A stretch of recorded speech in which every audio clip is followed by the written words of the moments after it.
bullshit. Back up on the scene. Done dealing with you, don't know how to deal with me. Done fucking with you, don't know how to love me. Done dealing with you, so I'm back. It seemed like I get so much, I don't get nothing back. I really thought it was love, but you're so fucking whack. Always get caught up in love, but I am done with that. I can't get caught up in love, so now I'm, yeah. Flexing on my exes and my model X. Pretty little skinny little bitty body model X. Some of y'all ain't never had no real bitch and it shows. I keep it 100 from my head down to my toes. Back up on my bullshit, back up on the move. Pushed up in my hometown, got nothing to lose. I am on my own now, I am in control now. I need you to go now, I can fix my own crown. Back up on my bullshit, back up on the scene. Done dealing with you, don't know how to deal with me. Done fucking with you, don't know how to love me. Done dealing with you, so I'm back, yeah. Bitch, see you with your ex. I see you still about your old ways. Might just see him for the weekend. You say that's a cold play. I be feeling triggered. I don't know how to let it go. Really, you ain't chilling. I know I'm too emotional. Hey, putting me through it. He's the only thing that's been getting me through it. He be coming through with it, and I hope you cool with it. I just met your roommate, put him on my to-do list. Doing me, back up on some new shit, everything in between. I'm out here, I'm getting stupid, I'm done being exclusive. You know the truth is useless. I'm back on my own shit, back up on the scene. Out here acting foolish, like I'm 17. I just bought a new whip, don't need gasoline. I just seen your new shit, boost my self-esteem. Back up on my bullshit, back up on the scene. Don't know how to deal with me. I'm fucking with you. Don't know how to love me. I'm dealing with you. So I'm back. Yeah, bitch. So my ex. In my Model X 316. In my Model X. Flex on my. Flex on my. Flex on my. Back up on my bullshit. Y'all like sacrificing bulls and goats, huh? All right. They want to sacrifice the goddess in the woods, y'all. They want to sacrifice the goddess in the woods, y'all. All right, we going to read about this so-called sacred sex, sacred prostitution. Now, these type of whores. Okay? Nah, we not doing that. We ain't going to hell or jail for nobody.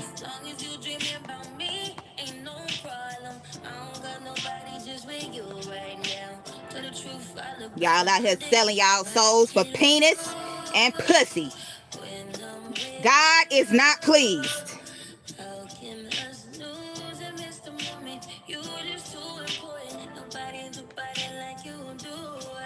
Yeah, you lost. You definitely lost. How you let your husband go sleep with other women? Huh? How you let your wife sleep with the city? Huh? Somebody tell me something. I'm sick of the sickness. Lord, come down with a fire from heaven and destroy them all. Their children, their animals, everything attached to these demons need to be destroyed and taken off the land. The blood of the righteous is crying out. And it is time for the removal of the wicked. All right. Hold on, y'all. Let me get my notes up. Dealing with the serpent seed, shapeshifters, Nephilim babies, swine in the flesh. They look like what they are. Now you can go look in the mirror and see your own face. Don't you see my face on the picture? Go look at my videos. I'm not here for you to see. I'm like God. I'm here to render judgment upon the land. Be careful with your words coming on here, because instant karma is being handed out. Swift judgment, okay? The Most High is enraged at the filthiness of the ones who come and call themselves righteous and holy, but are unholy and filthy from the inside out.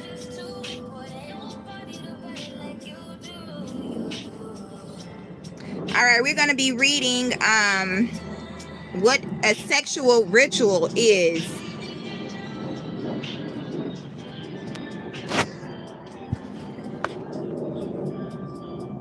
All the demons coming through. All the demons coming through the radio, okay? Sexual rituals fall into two categories: culture created and natural behavior. The human animal having developed sex rituals from evolutionary instincts for reproduction, which are then integrated into society and elaborated to include aspects such as marriage rites, dancing, etc. You can check out my Morris dance video on how the women and men are dancing for the devil. Y'all hear that? I just toot before I saw you. What type of evil is that? Okay. Sometimes sexual rituals are highly formalized and or part of religious activity, as in the cases of Hieros Gamos, the Higher Odul, and Ordo Templi Orientis, OTO, or OVO, the other vaginal option, Drake. Rites of passage. Part of the rites of passage of growing up are what have been termed rites of separation from the asexual world, followed by rites of incorporation into the world of sexuality. These may be formal or semi-formal for some students.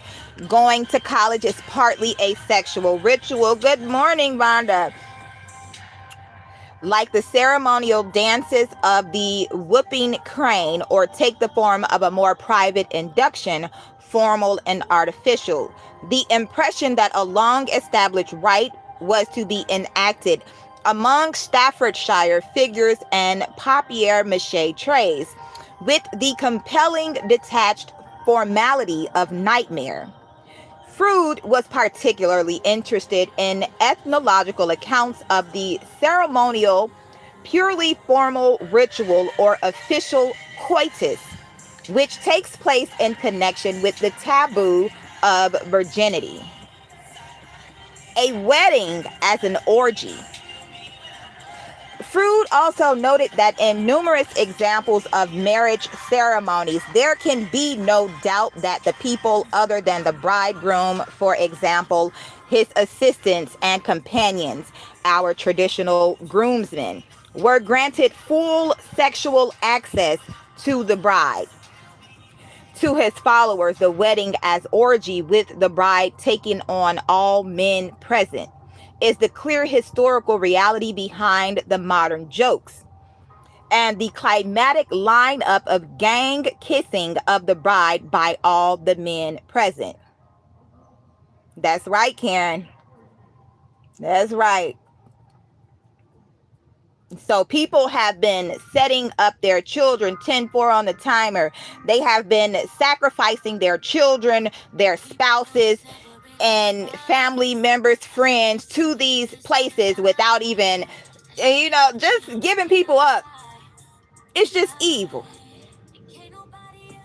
And then they think they're doing this in secret. These secret societies setting people up to be murdered and raped. They thought they no one could see them.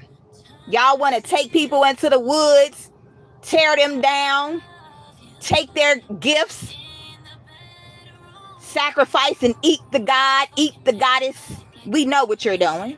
God saw everything, okay? Judgment Day is up on the land.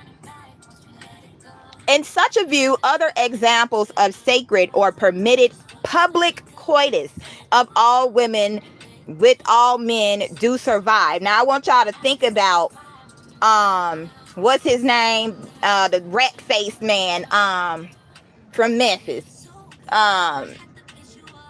2 times finesse, 2 times him. And the woman that he's currently exploiting in front of the public as his woman, his child's mother, but at the same time putting her on what is it called? OnlyFans, selling her while acting like he's lifting her up, but showing her ass and all her body parts. Is this what we're doing?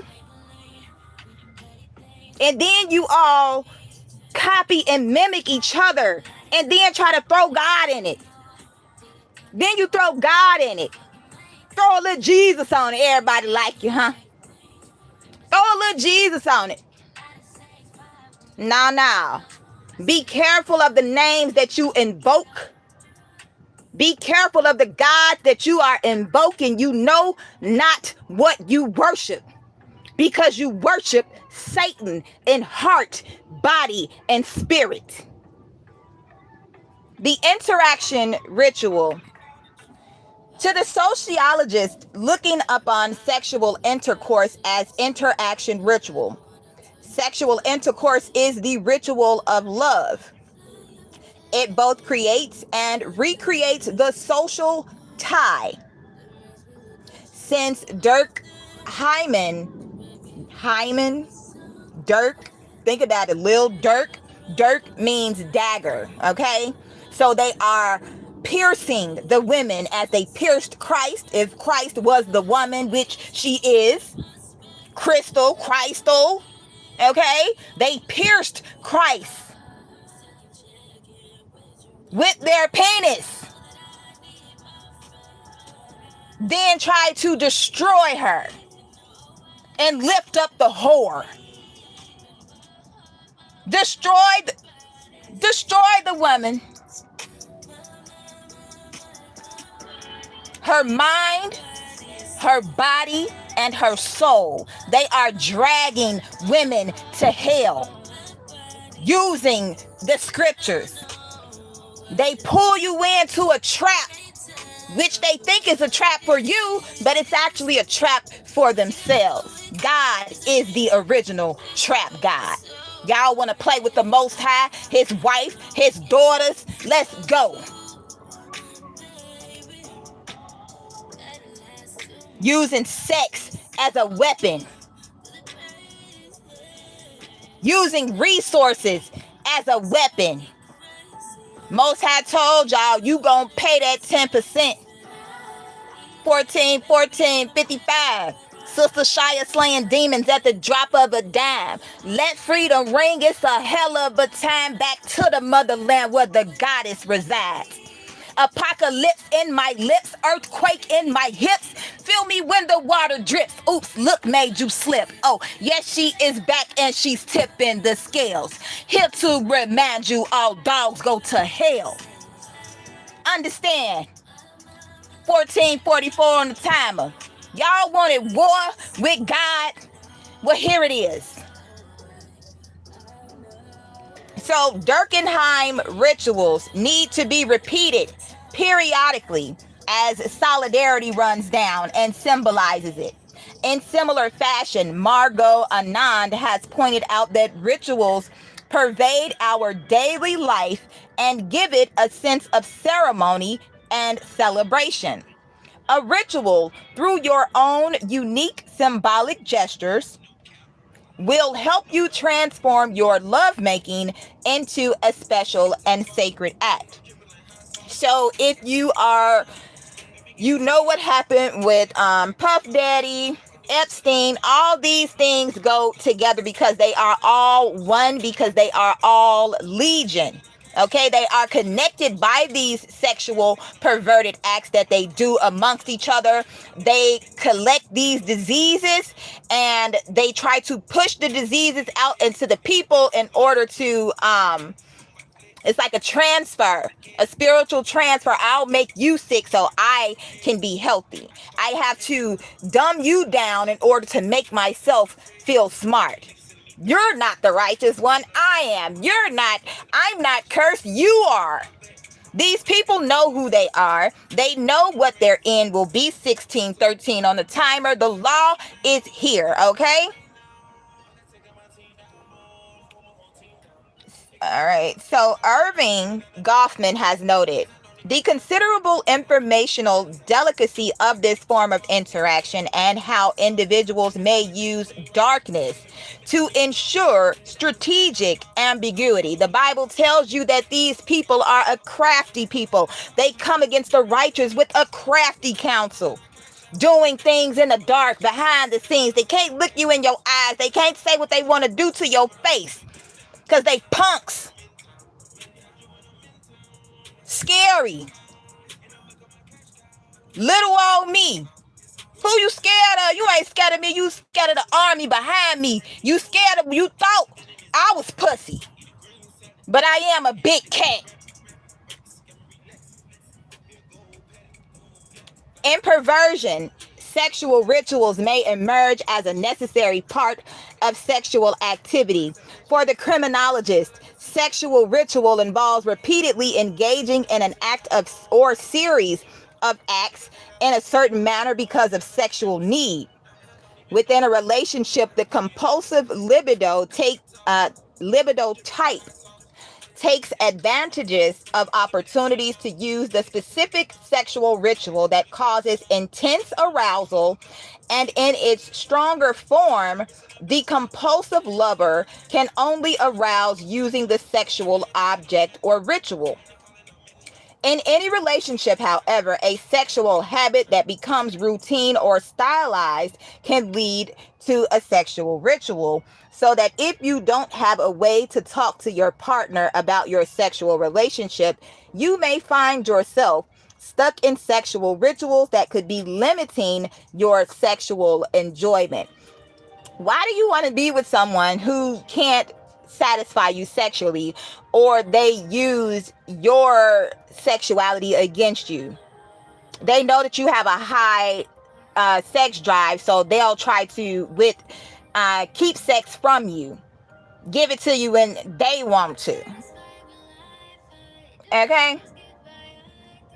Why want to be married to someone who you feel like you have to belittle? They can't. What's what she said? Let's take that back.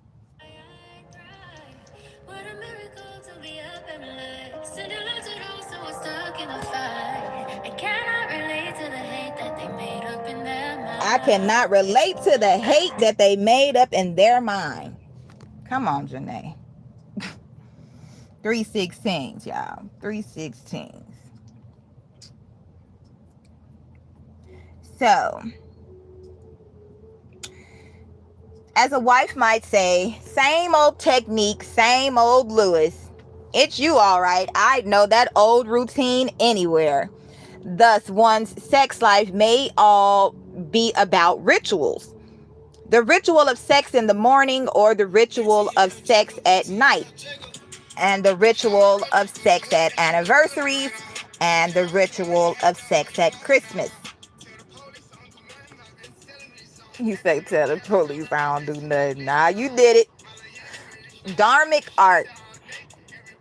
In the Buddhist art of India, Bhutan, Nepal, and Tibet, Yab Yum is the male deity in sexual union with his female consort. The symbolism is associated with the Anuttara Yoga Tantra, where the male figure is usually linked to compassion, karuna or karune, and skillful means upaya, called Salya, and the female partner to insight, prajna. The symbolism of union and sexual polarity is a central teaching in Tantric Buddhism, especially in Tibet. The union is realized by the practitioner as a mystical experience within one's own body. Yab Yum is generally understood to represent the primordial or mystical union of wisdom and compassion. Tantric Buddhism is itself an outcrop of Tantrism, advanced techniques of which included the ritual sex act, Mathona, which was a feature of Tantric yoga. Given that sex is holy to a tantric art, writings, and religious rituals glorify sex. Private worship. A sex organ makes an admirable fertility symbol and has been worshipped as such privately from time to time or even publicly. Gives dramatic promise of productivity and protection. Such worship may only become more common in late modernity.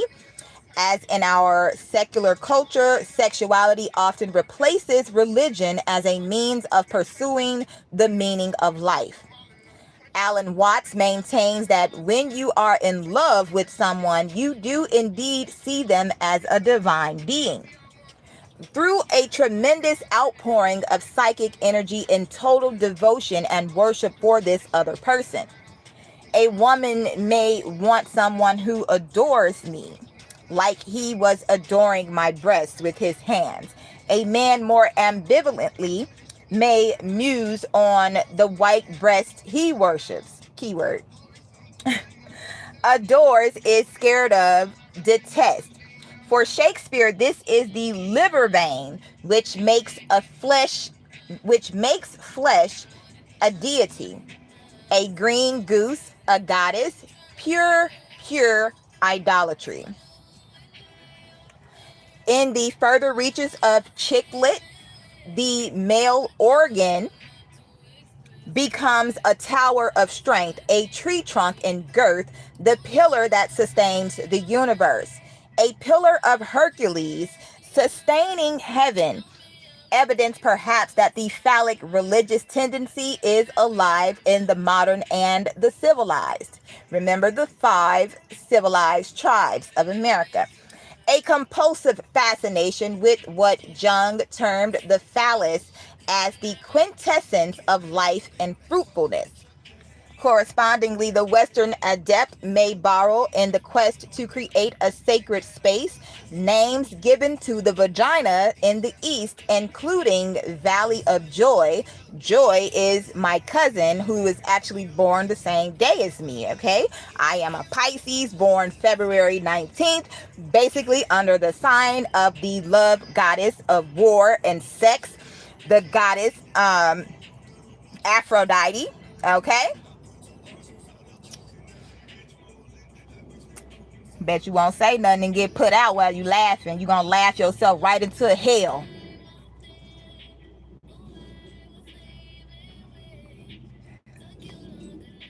So Valley of Joy, Great Jewel, Lotus Blossom, Moist Cave, Ripe Peach, Georgia, hello, Enchanted Garden, and Full Moon. In the Satyricon, the hero is throughout hounded by the mighty rage of Priapus of Hellespont, almost certainly because early on he has offended Priapus by impersonating him in some sexual ceremonies. So this is where we get the Christ versus the Antichrist. All right, that's it for that.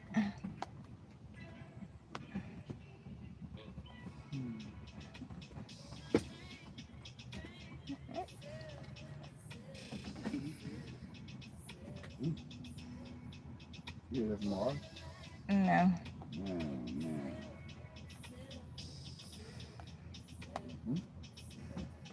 How do I get out? Oh. Hey, did I not?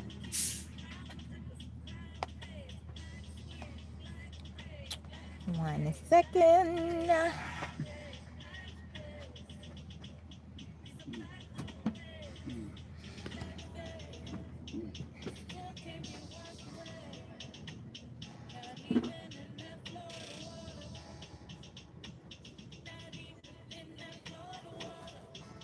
Florida water. Spirit just telling on folks.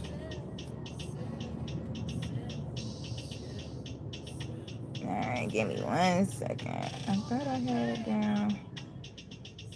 Mm-mm-mm-mm.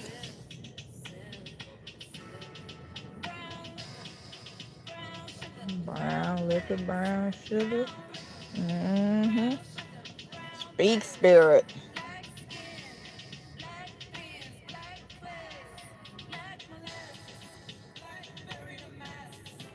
Blackberry molasses. Things will never change. We gotta keep pushing now. There's gonna be some heartache and pain. Blackberry molasses.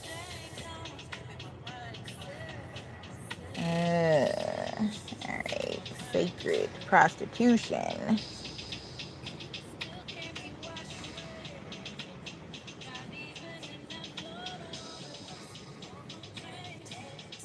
Alright. Tempo on the clock. No switching sides, cause something's wrong. You acting shifty, you don't vibe with me no more. Loyalty, loyalty, loyalty. They ain't gonna hit that like button, sis. They only like what's wrong, they don't like what's right. If you not out here spewing stupidity, they ain't gonna like shit you got going. But I don't care. I'm not here for likes. I'm here for judgment. Recompense. Righteous recompense. Nobody believe in God. Well, they about to believe now. They are people. Yes, laugh it off. It's all funny. It's all fun and games till your bloodline start dying. It's so sad. But we don't need their stage. God is our stage. We don't need their money. We don't need their clout, their companionship. None of that shit. They can have each other in hell.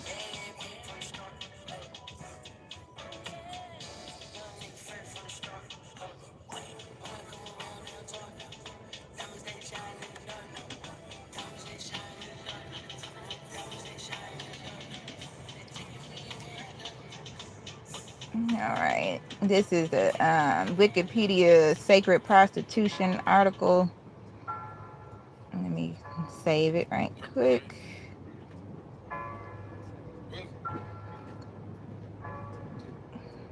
You can't be a soldier for God and be out here scared. Can't be scared of the devil.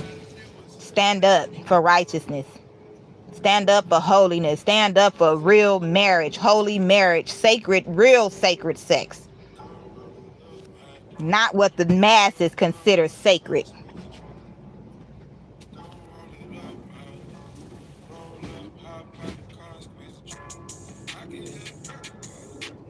Hit them perkins, Colin. This is not on my playlist. Spirit be spirit.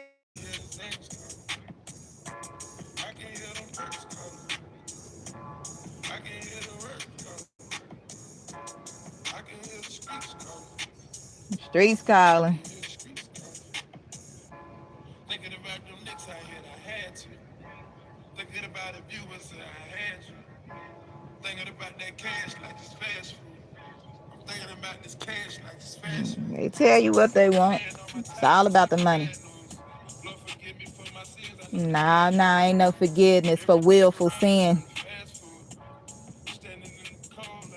All right, y'all. 17:17 on the timer. That's 88. The crazy 88s.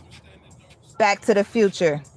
Sacred prostitution or temple prostitution, cult prostitution, and religious prostitution are purported rites consisting of paid intercourse performed in the context of religious worship, possibly as a form of fertility rite or divine marriage, hieros gamos. Scholars prefer the terms sacred sex or sacred sexual rights in cases where payment for services is not involved. The historicity of literal sacred prostitution, particularly in some places and periods, is a controversial topic within the academic world because the ones in the academic world are the ones perpetuating this. Okay? Secret societies, Illuminati. Okay. Based on the abundance of ancient sources and chroniclers detailing its practices, welcome to the Wilderness Chronicles, although it has proved harder to differentiate between true prostitution and sacred sex without remuneration. Beginning in the late 20th century, a number of scholars have challenged the veracity of sacred prostitution as a concept, suggesting that the claims are based on mistranslations, misunderstandings, or outright inventions of ancient authors. Authors have also interpreted evidence as secular prostitution administered in the temple under the patronage of fertility deities, not as an act of religious worship itself. Definitions. Sacred prostitution has many different characteristics depending on the region, class, and the religious ideals of the period and the place, and consequently can have many different definitions. Historian Stephanie Budin offers one definition. Sacred prostitution is the sale of a person's body for sexual purposes, where some portion, if not all, of the money or goods received for this transaction belongs to a deity. Budin references three types of such sacred prostitution references in classical sources: once in a lifetime and or sale of virginity, prostitution to honor a goddess, professional prostitutes owned by a deity's sanctuary or the deity itself, and temporary prostitution before marriage or for certain rituals. Yes, Jezebel, we telling all your business. You and Ahab, whatever his name is, 10:10 on the clock. Babylon falling. Ancient Near Eastern societies along the Tigris and Euphrates rivers featured many shrines and temples or houses of heaven dedicated to various deities. The 5th century BCE historian Herodotus's account and some other testimony from the Hellenistic period and late antiquity suggest that ancient societies encouraged the practice of sacred sexual rites not only in Babylonia and Cyprus, but throughout the Near East. The work of gender researchers like Daniel Arnaud, Julia Assant, and Stephanie Budin has cast the whole tradition of scholarship that defined the concept of sacred prostitution into doubt. Budin regards the concept of sacred prostitution as a myth, arguing that the practices described in the sources were misunderstandings of either non-remunerated ritual sex or non-sexual religious ceremonies, or possibly even invented as rhetorical devices. I did a video on Aleister Crowley and these sex magic, magic. Sumer. Through the 20th century, scholars generally believed that a form of sacred marriage rite, Hieros Gamos, was staged between the kings in the ancient Near Eastern region of Sumer and the high priestesses of Inanna, the Sumerian goddess of sexual love, fertility, and warfare, later called Ishtar. The king would have sex with the priestess to represent the union of Demuzid and Inanna. So you have to think, who are considered the kings of the land? The kings, the princes, okay? It bloodlines, but it's not the ones on the forefront, okay?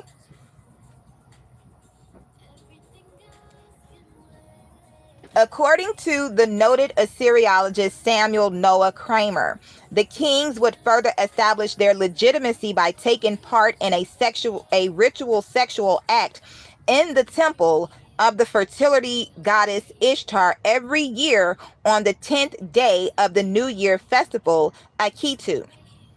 However, no evidence has survived to prove that sexual intercourse was included, despite many popular descriptions of the habit.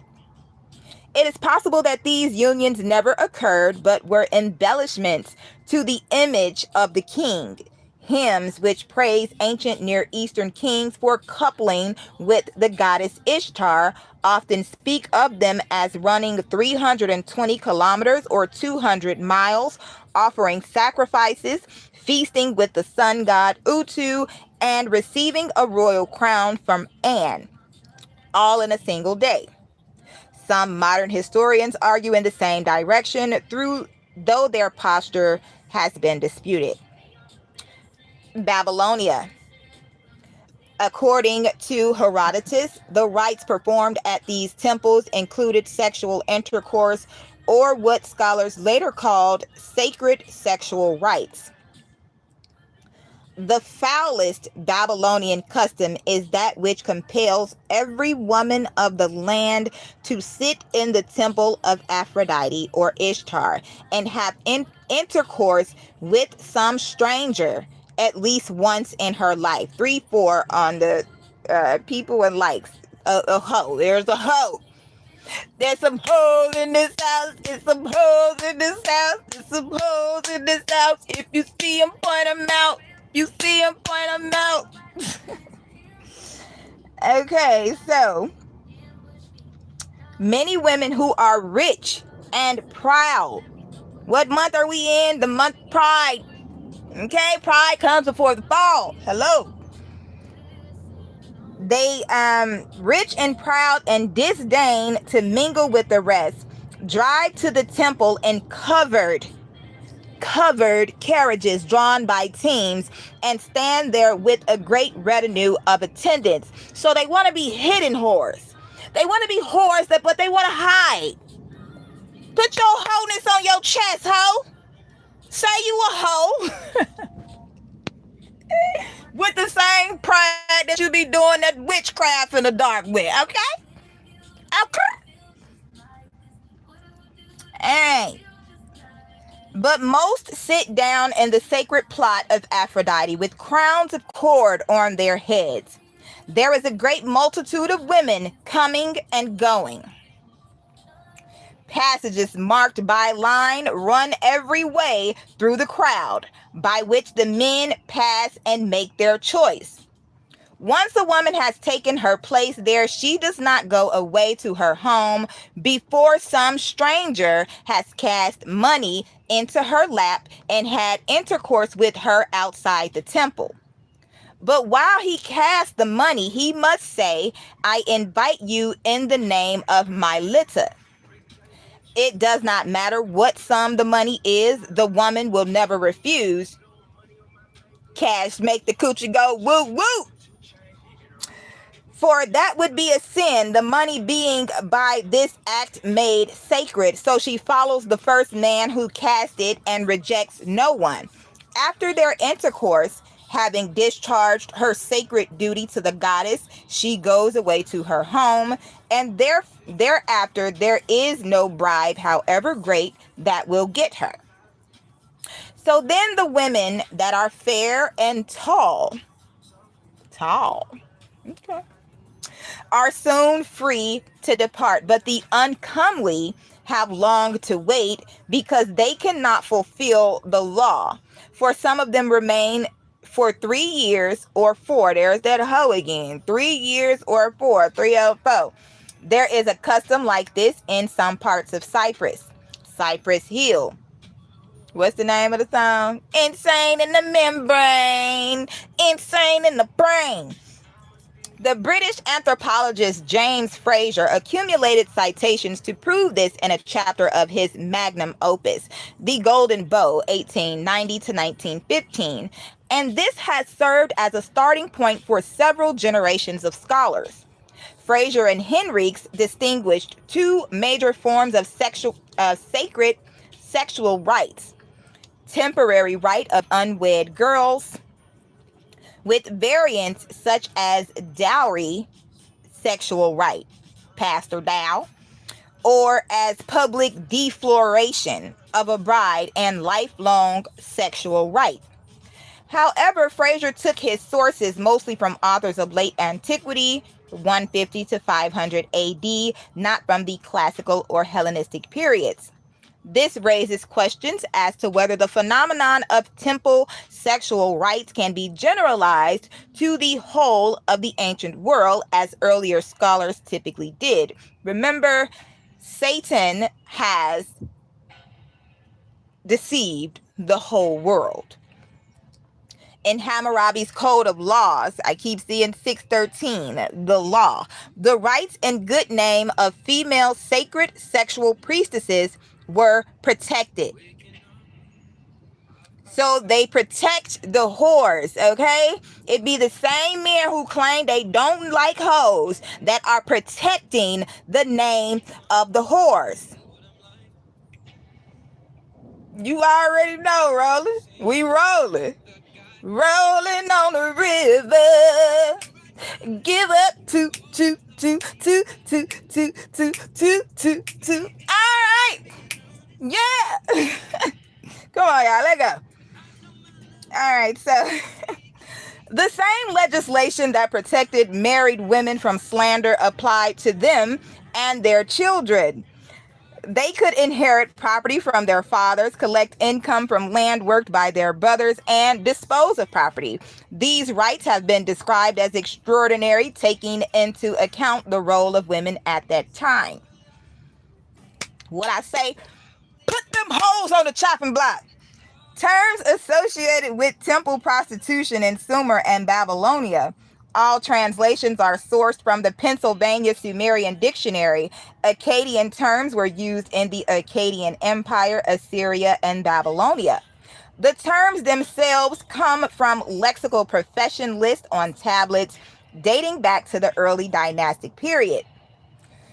In English, these terms include abbess, priestess, nun, hierodual priestess, cult prostitute, a class of women, prostitute, and prostitute ED3B, whatever that means. Notes on the cuneiform. By convention, Akkadian is italicized. Spoken Sumerian is lowercase, and cuneiform sign transliteration is uppercase. In addition, a determinative sign is written as a superscript. Determinatives are only written and never spoken. In spoken Sumerian, homophones are distinguished by a numerical subscript. So we're dealing with codes. The book of Numbers, 44:14 on a timer. 5 and 4. I keep hearing the 504 boys. No Limit and Romeo Must Die.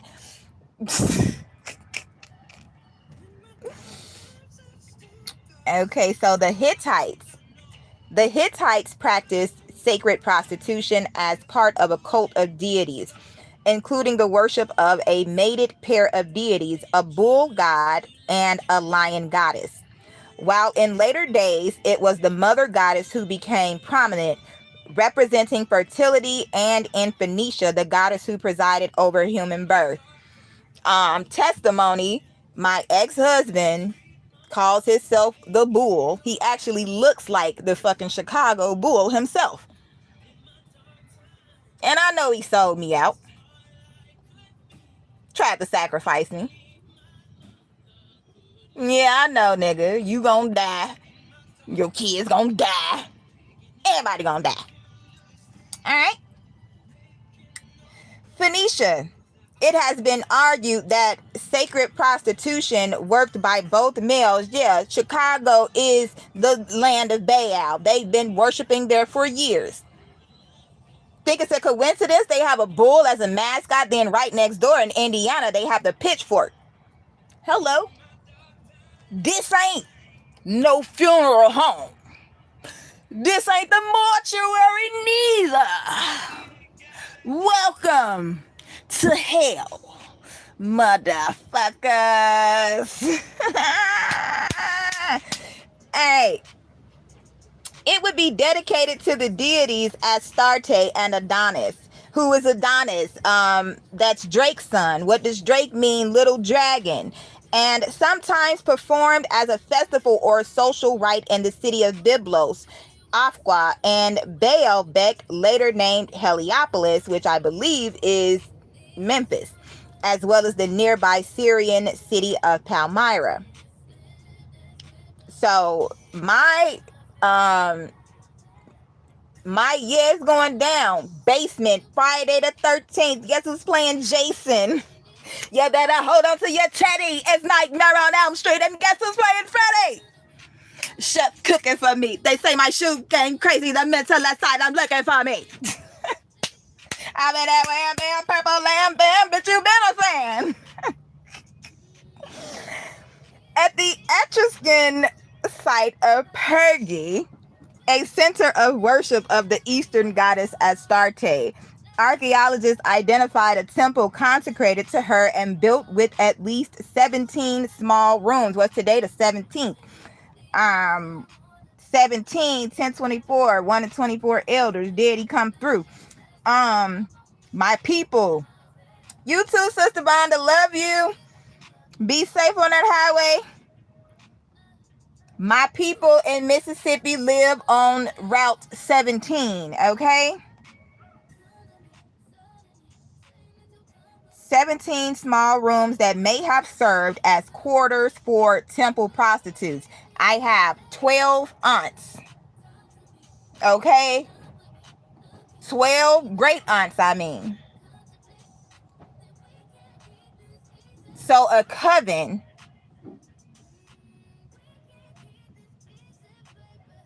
just hold that thought now. Similarly, and it's 1025. I got 12. Yes, come through, Spirit. I got 12 great aunts and 5 great uncles. 1, 2, and 5 are the numbers that I keep seeing. Similarly, a temple dedicated to her equated goddess Atargatis in Dura Europus was found with nearly a dozen small rooms with low benches, which might have used either for sacred meals or sacred services of women jailed in the temple for adultery. Pergi's sacred prostitutes were famous enough to be apparently mentioned in a lost fragment of Lucilius's works. In northern Africa, the area of influence of the Phoenician colony of Carthage. One of my cousins told me that his grandmother, her last name was Carthan. I did a video on the people of Carthage. They sacrificed their children. Okay? This service was associated to the city of Sicca, a nearby city that received the name of Sicca Veneria for its temple of Astarte or Tanit, called Venus by Roman authors. Valerius Maximus describes how their women gained gifts by engaging in prostitution with visitors. Phoenicio-Punic settlements in Hispania like Cancho Roano, Gadir, Castulo, and La Quijola have suggested this practice through their archaeology and iconography. In particular, Cancho Roano features a sanctuary built with multiple cells or rooms, which has been identified as a possible place of sacred prostitution in honor to Astarte. So think about the hotels, motels, big mansions that they have the Diddy parties in, okay? A similar institution might have been found in Gadir. Its posterior renowned erotic dancers called Puellae Gaditanae in Roman sources, or Cenidae in the case of male dancers, might have been desecrated heirs of this practice, considering the role occupied by sex and dance on Phoenician culture. So we have the Players Club, okay? What is a player? What is a pimp? Where do these things originate? Okay, so if all of this is considered religious, what the hell is a church? Ancient Israel, the Hebrew Bible uses two different words for prostitute. Zona, Zonah, or Zone, Zona. I also keep hearing the name Zoe. And Kadesha. Zona meant an ordinary prostitute or loose woman. Kadesha literally means set apart in feminine form from the triliteral QDS, meaning holy, consecrated, set apart. So they are setting apart their whores and calling holy women whores because they can't whore them out. So Zona and Kadesha are not interchangeable terms. The former occurs 93 times in the Bible, whereas the latter is only used in 5 places, conveying different connotations. This double meaning has led to the belief that Kedeshat, the plural of Kadesha, were not ordinary prostitutes, but sacred ones who worked out of fertility temples. However, the lack of solid evidence has indicated that the word might refer to prostitutes who offered their services in the vicinity of temples, where they could attract a larger number of clients. The term might have originated as consecrated maidens employed in Canaanite and Phoenician temples, which became synonymous with harlotry for biblical writers. One of this guy that I knew, he was in a wheelchair. He tried to tell someone that I was a maiden, okay? Funny, no legs. In any case, the translation of sacred prostitute has continued, however, because it explains how the word can mean such disparate concepts as sacred and prostitute. As put by De Grado, neither the interpretation of the word as a priestess non-prostitute, according to Weston Halls, nor as a prostitute non-priestess, according to Gruber, adequately represents the semantic range of Hebrew word in biblical and post-biblical Hebrew. Male prostitutes were called Kadesh. The Hebrew word kalev, dog, may also signify a male dancer or prostitute. So if you're out here referencing yourself as a dog, you know what your end is going to be, because no dog shall enter the gates of heaven. I met a man and a woman while at a Hebrew feast in Atlanta. It was the Feast of Tabernacles, where we were out at, I forget the name, I think it was Red Mountain or something like that. And it was a really dark lady by the name Hadessa, and her husband's name was Caleb. Caleb meaning dog, and her name meaning prostitute. So, okay, we didn't found Jezebel and Ahab, okay? The Mosaic law, as outlined in the book of Deuteronomy, was not universally observed in Israelite culture under the Davidic line in the United Kingdom of Israel. As recorded in the book of Kings, according to 2 Kings 22, the kingdom of Judah had lost the book of the law. 6:13, the law. 6:4, the law. Deuteronomy 6:4, we are one. The law is one.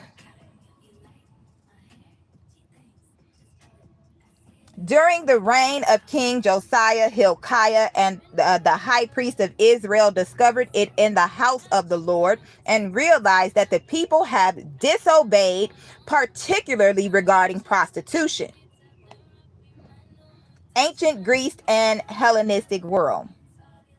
Yeah, it's crazy. Stranger things out here, bro. It's 3-4 again. The hoe is hoeing. Then the hoe scared. The Greek term hierodolus or hierodule has sometimes been taken to mean sacred holy woman, but it is more likely to refer to a former slave freed from slavery in order to be dedicated to a god. Who y'all thought y'all was sacrificing? 55, 55, and 4-4. Who y'all thought y'all was sacrificing? You sacrificed yourself coming up against me. You see me, you see my father. Oh, you think God don't love his daughters? Think again. 1033, a 33rd degree Mason about to get it. There were different levels of prostitutes within ancient Greek society, but two categories are specifically related to sacred or temple prostitution. The first category of hetairs, also known as courtesans, typically more educated women that served within temples. The second category are known as hierodules, slave women or female priests who worked within temples and served the sexual request of visitors to the temples. I went to a church, a Hebrew Israelite church called the Israel of God in Chicago. The men were telling me, the ones that I hung with, said that they caught people in the church having sex. The pastor's granddaughter was an Eastern Star, and we used to stay in the church and have Bible study afterwards, and then they start putting us out after church because they was in there having Eastern Star meetings. Okay? Yeah. Tell the truth, shame the devil. While there may not be a direct connection between temples and prostitution, many prostitutes and courtesans worshipped Aphrodite, the goddess of love. Prostitutes would use their earnings to pay for dedications and ritualistic celebrations in honor of Aphrodite. Some prostitutes also viewed the action of sexual service and sexual pleasure as an act of devotion to the goddess of love, worshiping Aphrodite through an act rather than a physical dedication. What the scripture say? You love me with your lips, but not in your heart. No love, no love. In the temple of Apollo at Bulla Regia, a woman was found buried with an inscription reading, "Adulteress, prostitute, seize me because I fled from Bulla Regia." Now, when I came here, a motherfucker told me, "Say I'm looking for you," my ex-husband. "Say I'm looking for you." The fuck you mean? Also, all y'all in this shit together. Bet. So it says an adulteress. It has been speculated she might have been a woman forced into sacred prostitution as a punishment for adultery. How does that even sound? Be dishonest, not understanding its logic. I'm back and I'm better. Don't let me just let up. I wanna give you better. Baby, it's whatever. But I gotta step up.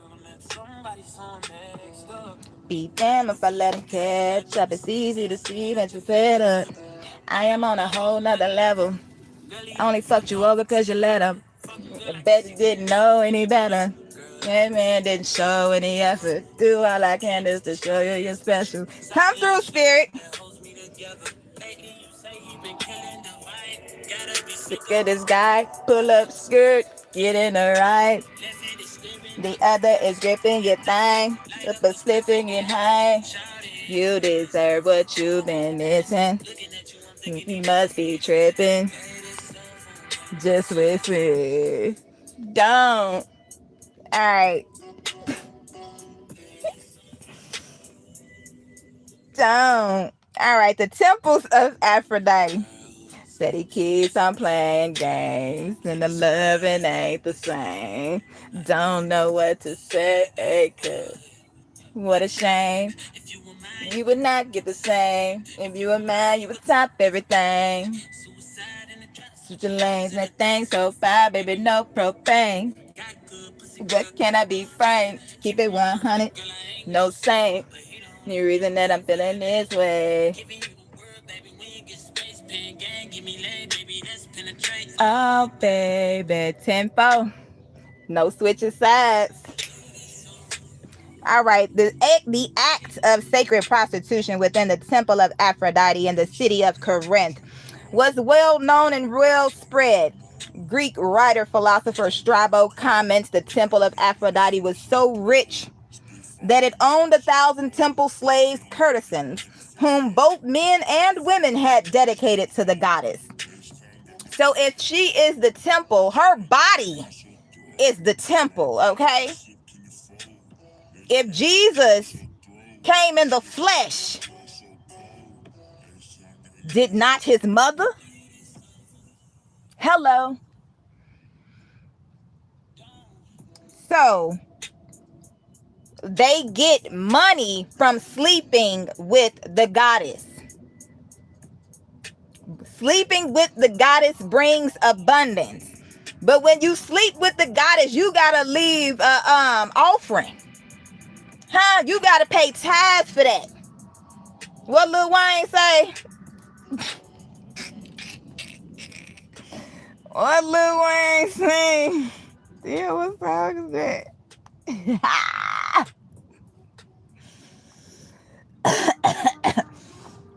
He said, don't be surprised if she asks where the cash at. Where the cash at? Where the cash at? Don't be surprised if she asks where the cash at. Somebody want some Percocets?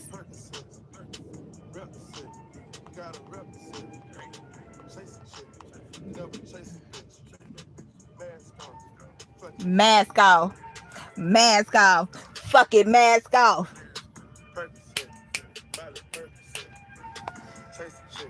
Never chase a bitch. Surprised if she asks where the cash at. Where the cash at? Where the cash at? Where the cash at? Where the cash at? Where the cash at? Don't be surprised if she asks where the cash at. Oh no, this song right here. 10-4 on the clock. Let's go. First artist off of Young Money, Cash Money. About to hit y'all in the head with that motherfucking where the cash at. Featuring Remy Martin and my motherfucking self, man. Do what you does, the daddy. You catch my girl legs open, better smash that. Don't be surprised if she asks where the cash at. Since y'all want to treat the sisters like whores, where the cash at? Where the cash at? Where the cash at? Judgment Day on you whores.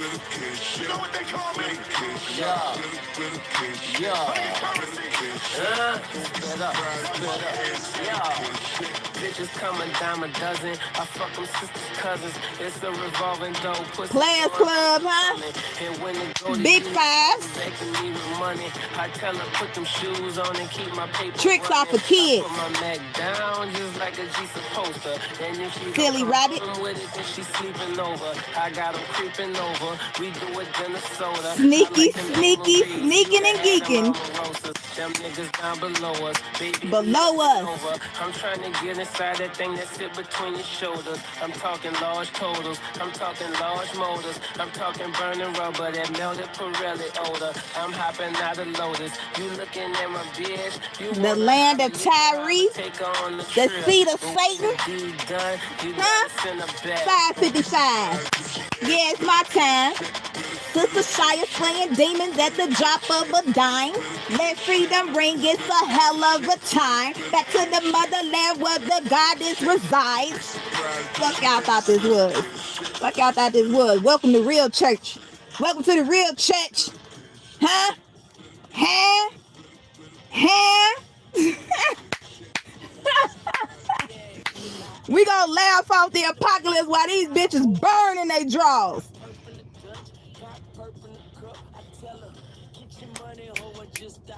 Get your money, ho. Within the same work, Strabo compares Corinth to the city of Comana, confirming the belief that temple prostitution was a notable characteristic of Corinth. Prostitutes performed sacred functions within the temple of Aphrodite. We're going to get right back to it. Oh, she's ghetto, but she's so smart. We going to switch it up for these switch hitters. Huh?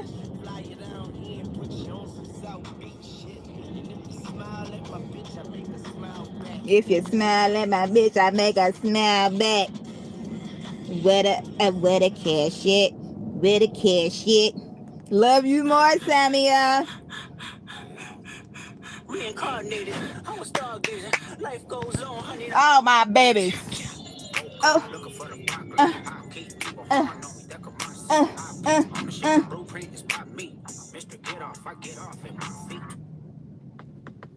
Knock, knock. Pop up, guess who, bitch? What's the password?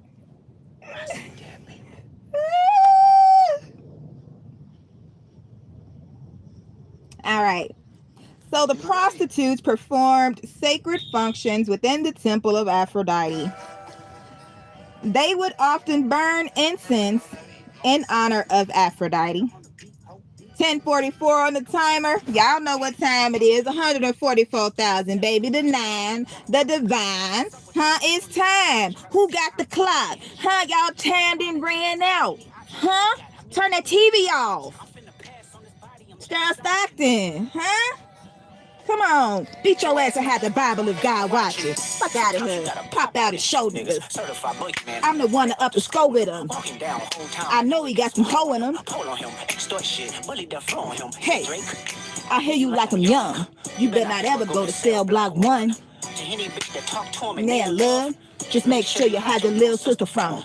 They tell me Chubb's the only one that get your hand-me-downs and party at the party. Playing with his nose now. And Baka got a weird case. Why is he around? Certified lover boy? Certified pedophile. What? Dad, fuck him up. I'ma do my stuff. Why you trolling like a bitch? Ain't you tired? Trying to strike a chord. And it's probably A minor.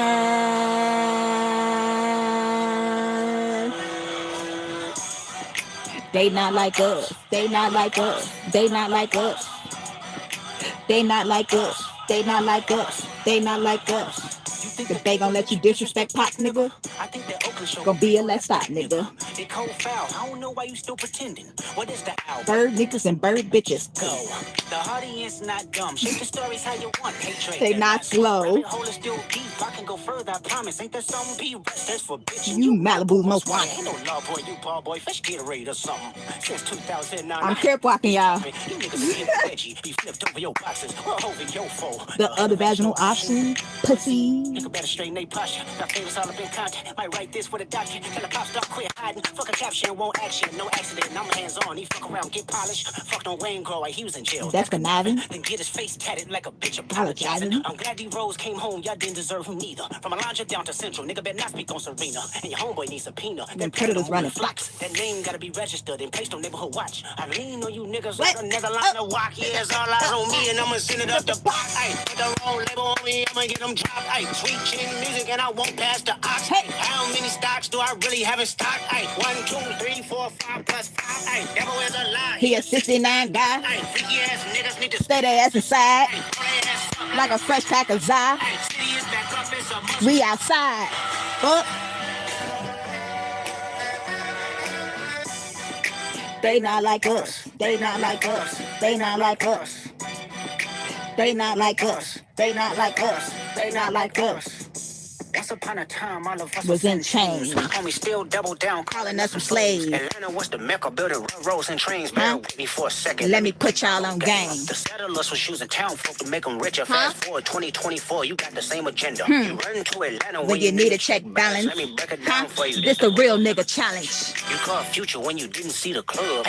Little baby, Try to get your lingo up. 21, get your first street cred. Thug make you feel like you a slime in your head. Quavo said you can be from North Side. But 2 Chainz say you good. But he lied. You run to Atlanta when you need a few dollars. No, you're not a colleague. You a fucking colonizer. The family matter and the truth of the matter. He was God's trying to show you the liar. He a fan, he a fan, he a fan. He a fan, he a fan, he a Freaky ass nigga, he a 69 guy. Freaky ass nigga, he a 69 guy. Hey, hey, hey, hey, run for your life. Hey, hey, hey, hey, run for your life. Freaky ass nigga, he a 69 guy. Freaky ass nigga, he a 69 guy. Hey, hey, hey, hey, run for your life. Hey, hey, hey, hey. Let me hear you say OV ho. Say OV ho. then Step this way. Step that way. Then step this way. Hey, are you mine? 111 on the timer, huh? Are we locked in? Step this way. Step that way. Step this way. Step that way. Hey, big steppers come through. What they gonna do? We drop bows on that. We drop bows on that. We drop bows. All right. Chameleon of Heraclea recorded in his book on Pindar that whenever the city of Corinth prayed to Aphrodite in matters of great importance, many prostitutes were invited to participate in the prayers and petitions. What the hell is going on around here? 112 on the clock. Where's Cupid? Where's the real love? Because this shit is crazy. The girls involved in temple prostitution were typically slaves owned by the temple. However, some of the girls were gifts to the temple from other members of society in return for success in particular endeavors. Who you offering up without their consent? How you gonna offer up a temple of God? Pause. Okay, one example that shows the gifting of girls to the temple is the poem of Athenaeus, which explores the athlete Xenophon's actions of gifting a group of courtesans to Aphrodite as a thanks offering for his victory in a competition. Specifically in 464 BC, Xenophon was victorious in the Olympic Games and donated 100 slaves to Aphrodite's temple. Pindar, a famous Greek poet, was commissioned to write a poem that was to be performed at Xenophon's victory celebration in Corinth. The poet acknowledged that the slaves would serve Aphrodite as sacred prostitutes within her temple at Corinth. Another temple of Aphrodite was named Aphrodite Melanis, located near the city gates in an area known as Cranion. It is the resting place of Lais, who was a famous prostitute in, thank you, beloved, who was a famous prostitute in Greek history. This suggests that there was a connection with ritual prostitution within temples of Aphrodite. 1050, $10, that's 10 times 5, 500 times 10, 500,000, whatever. Okay, a lot of people about to die. There is a report that was found on an epigram of Simonides commemorating the prayer of the prostitutes of Corinth on behalf of the salvation of the Greeks from the invading Achaemenid Empire in the Greco-Persian Wars of the early 5th century BCE. Now, the first place, the second place that we stayed at was by a apartment complex named the Persian Apartments, okay? Both temple prostitutes and priestesses prayed to Aphrodite for help and were honored for their potent prayers, which Greek citizens believed contributed to the repelling of the Persians. Athenaeus also alludes to the idea that many of Aphrodite's temples and sanctuaries were occupied by temple prostitutes, and that's both male and female. These prostitutes were known to practice sexual rituals in different cities, pay attention, in different cities, which include Corinth, Magnesia, and Samos. Okay? Now, I'm going to show you these cities in America. They change their names or they change certain letters so that you don't see what they're doing, but you cannot hide from God. Signs of sacred prostitution within Minoan Crete. Now, there's a Crete, Illinois, where I'm from. As I stated, Illinois is the seat of the Baphomet, Baal worship, child sacrifice. Okay. The building in question is known as the East Building, but was also referred to as the House of the Ladies by the excavator of the building. Now, when I got pregnant with my daughter, I didn't tell nobody. They had to figure it out for themselves. So, in the case of the Virgin Mary, right? When they found out I was pregnant, my family, I was almost 8 months. My mother told me we could have took care of that had you told me. Damn. Okay. And then she sent me to a school called Tesla. Tesla 369. The pyramids. We lit. You can't take my intellect. You can't take this fire that's shut up in my bones. All right. And my daughter, her name is Anais. Anais meaning grace. And now we in Memphis, Graceland. Okay. Come through spirit. We did not come to play with you hoes. All right, ladies. Now let's get information. The building in question is known as the East Building. Now think about what's the name of that movie? Whoop That Trick. Whoop That Trick. Now he had two hoes, right? He had the black one and the white one. And if you think about the first two letters of East and Building, it's E and B, which is ebb, like ebb and flow. Okay, but was also referred to as the House of Ladies. The school that I went to was a school for pregnant girls.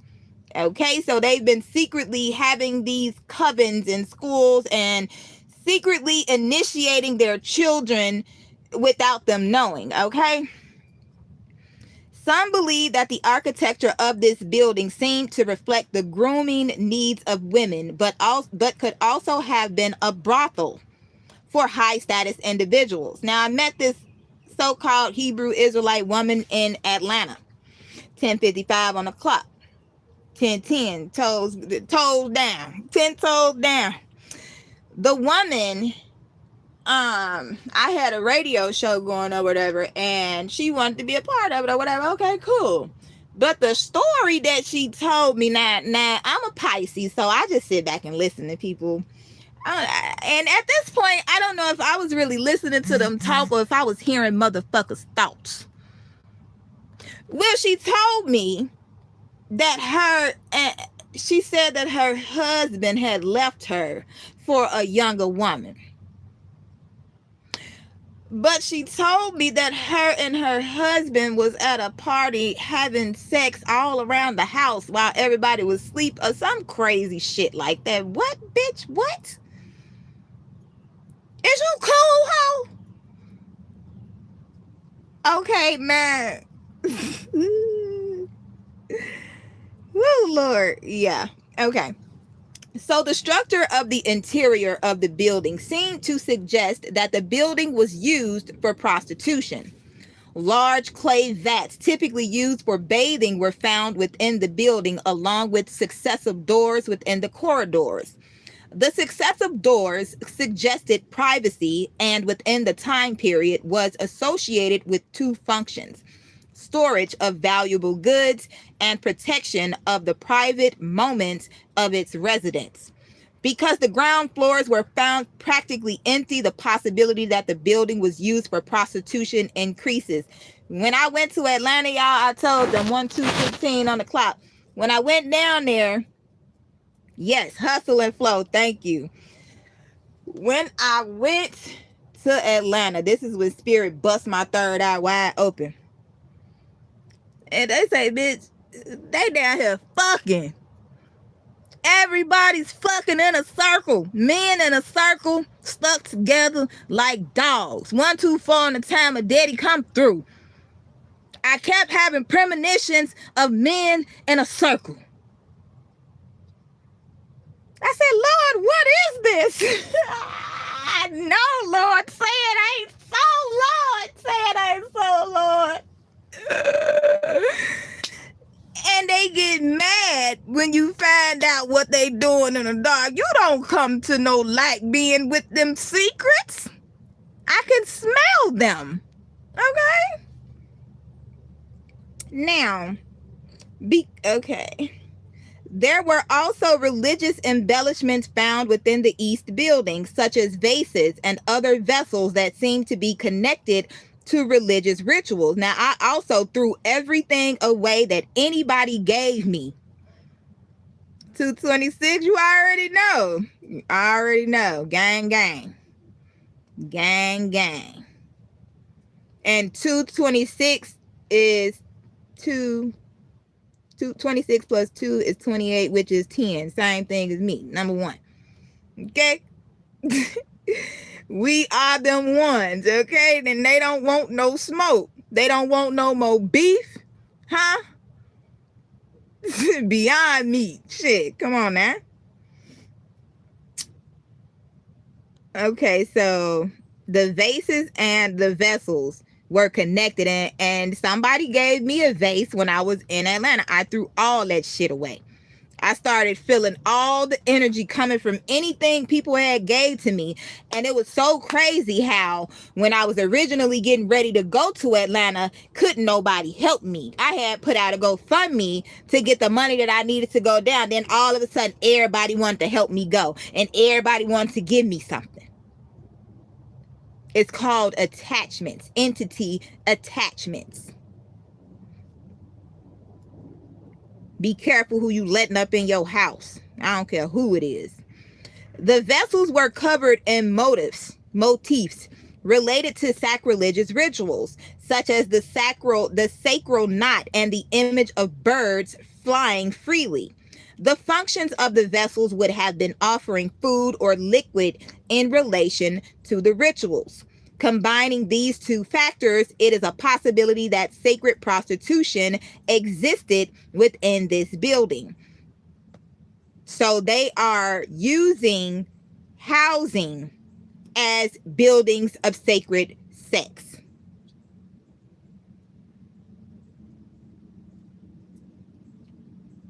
These people knew, I knew what they were doing. I told them it's time to go to court. Everybody going to fucking court.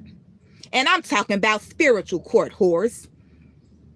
Y'all out here setting up women and children to kill them.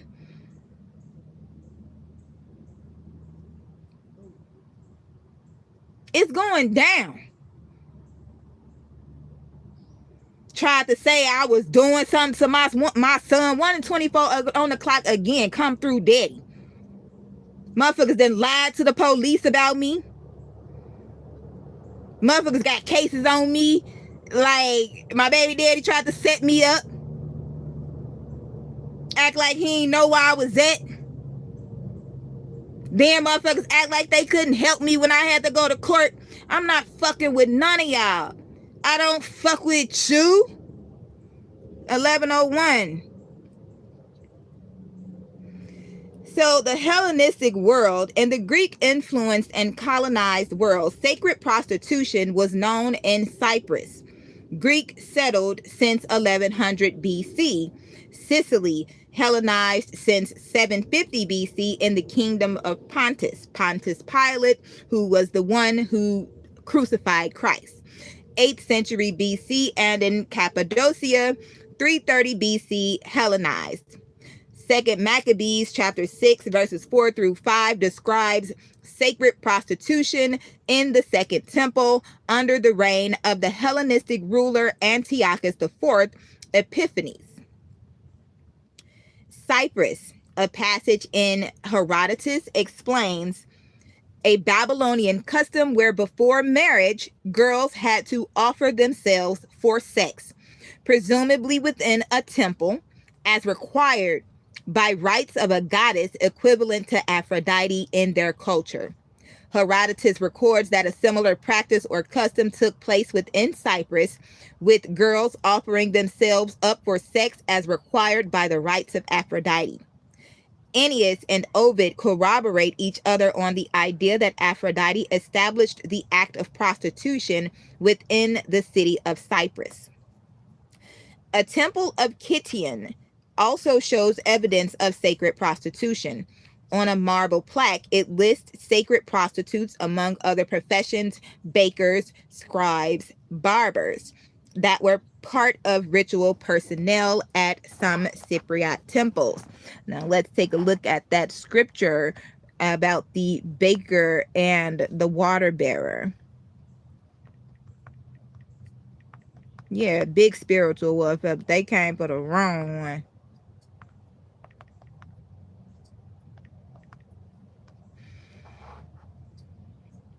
Genesis 40. The baker and the wine bearer, often translated as the chief cup bearer. Aquarius, Aquarii, are figures from the biblical story of Joseph in Genesis 40, imprisoned alongside Joseph. Both men experienced prophetic dreams that Joseph accurately interpreted. Their distinct fates in the biblical narrative include: the wine bearer or cup bearer dreamed of squeezing grapes into Pharaoh's cup.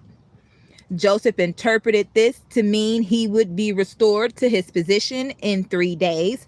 This came true, though he initially forgot to help Joseph. The baker dreamed of 3 baskets of baked goods on his head, with birds eating them. Joseph interpreted this to mean the baker would be executed and impaled within 3 days. 12741, 12740 is my mama address on the timer.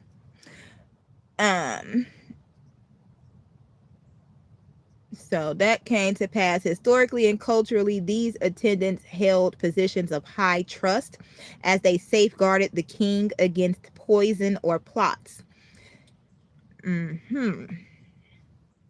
The guy next door that used to live next door to us, his last name was Baker. Okay, and the last 3 men that I have encountered were Aquariuses. So the cupbearer. All right. We know 1105, my son's birthday, also the birthday of one of the Aquarius' sisters, which I believe was into incest. She had a child that could not speak, and I believe something was wrong with his ribs, just like Tutankhamun. He said that he was stabbed, but spirit told me otherwise. I don't believe nothing I ain't seen on paper. Sorry. You're gonna have to show me some pictures or something, buddy. Sorry. So yeah, we're dealing with the pharaohs of old, and this is the time of the Exodus. I would be considered Grandma Moses. The female Jesus, the female Messiah, Kakarot, the female Goku. All right. Now, who won't smoke with the kid? Okay, the temple of Afaka or Apaka. Okay, my ex's nickname was Pucka. This is what it sounds like, temple of Apaka. Okay, the temple of Apaka may be another source of evidence for temple prostitution. The process is similar to regular prostitution, where male customers paid 2 or 3 obol in the form of or in addition to dedications to Aphrodite in exchange for sex with a temple prostitute. In the temple of Apaka, specifically, the men would dedicate their payment to Cyprian Aphrodite before engaging in sex with a temple prostitute. Ancient Rome and late antiquity. The Roman Emperor Constantine closed down a number of temples to Venus or similar deities in the 4th century AD, as the Christian church historian Eusebius proudly noted. Eusebius also writes that the Phoenician cities of Apaka and Heliopolis, or Baalbek, continued to practice temple prostitution until the Emperor Constantine put an end to the rite in the 4th century AD. Asia, India. People in some Indian states practice hierodulic prostitution, with similar customary forms such as basabai or basabi, and involves dedicating, listen now, dedicating prepubescent and young adolescent girls from villages in a ritual marriage to a Hindu deity or a Hindu temple, who then work in the temple and function as spiritual guides, dancers, and prostitutes, serving male devotees in the temple. Now, I remember at a family reunion when I was a kid, a little girl, my mother had me sit in a chair, and this is the song that played while my male uncles and cousins brought me a rose.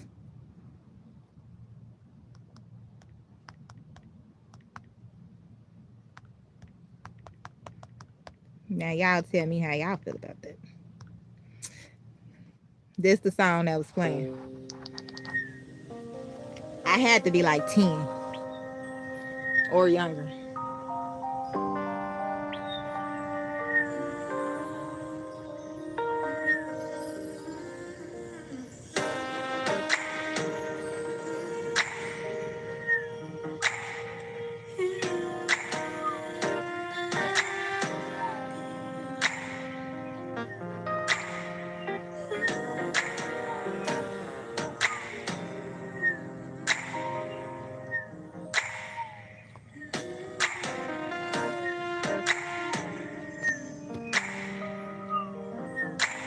Now, why would this be the song played for a child's whatever the fuck?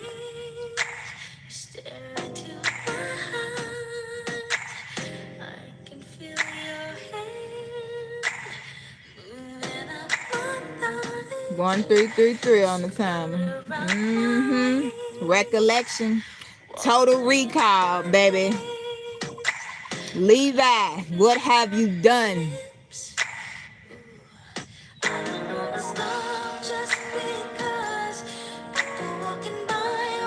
Sounds like public sex, doesn't it?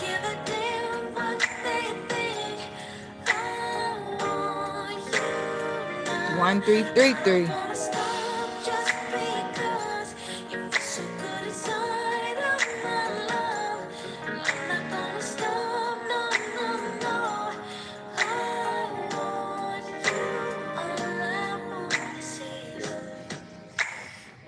All right, enough of that. So yeah, this what we dealing with. 11:10 on the clock.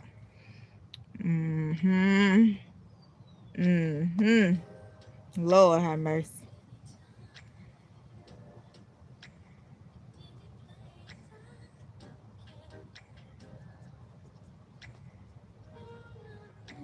Lost my spot. Hold on.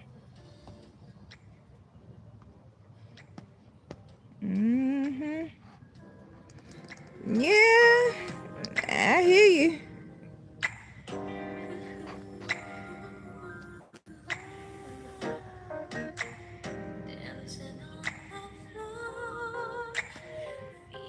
Mm-hmm. 11. The whore of Babylon is fallen. Babylon is fallen. So, my granddaughter,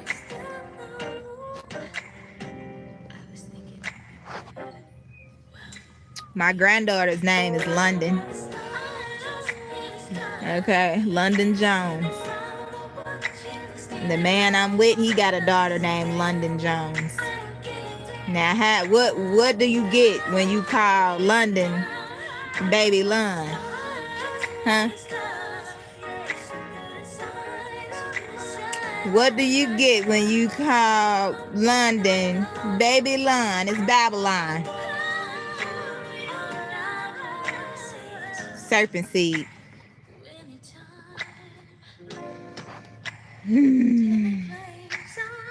Hey, somebody gotta do it.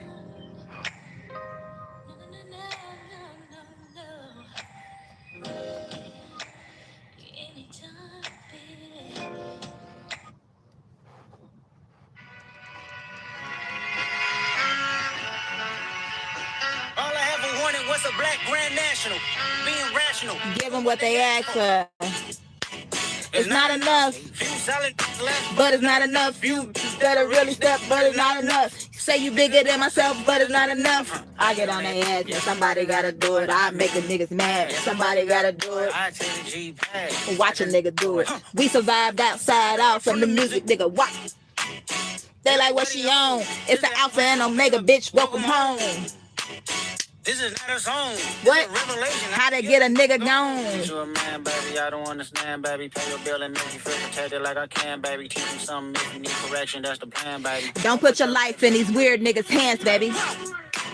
It's not enough. Few solid niggas left, but it's not enough. Few bitches that'll really step, but it's not enough. Say you Bigger than myself, but it's not enough. I get on that. Somebody gotta do it. I made him.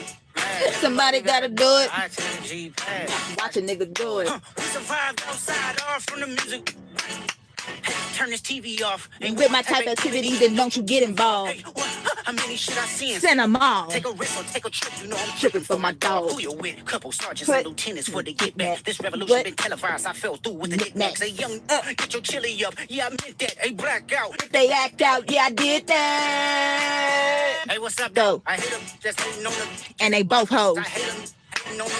And they Both broke. If you ain't Come for no chili, what you come for?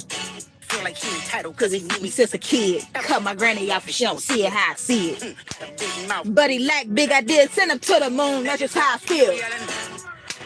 It's not enough. Few solid niggas left, but it's not enough. Few bitches that'll really step, but it's not enough. Say you bigger than myself, but it's not enough. Hey.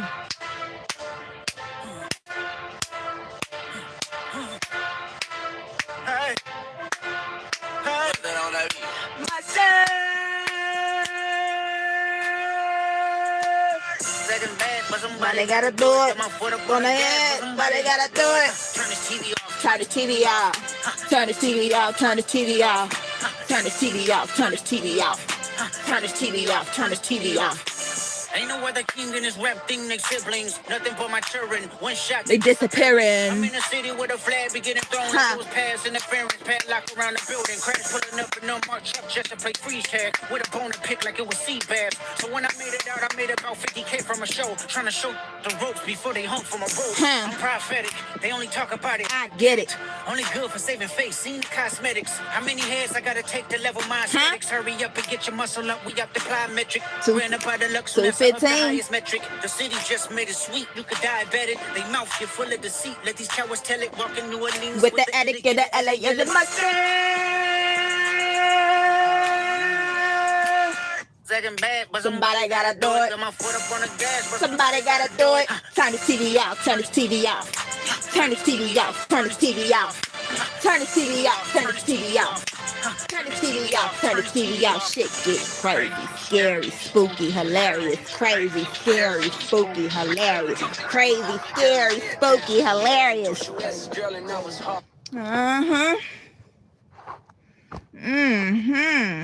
Death Angel come through. Who y'all thought y'all was playing with? Oh, she's so nice. She's so sweet. She ain't gonna do nothing to nobody. Baby, I will kill you. I will kill you.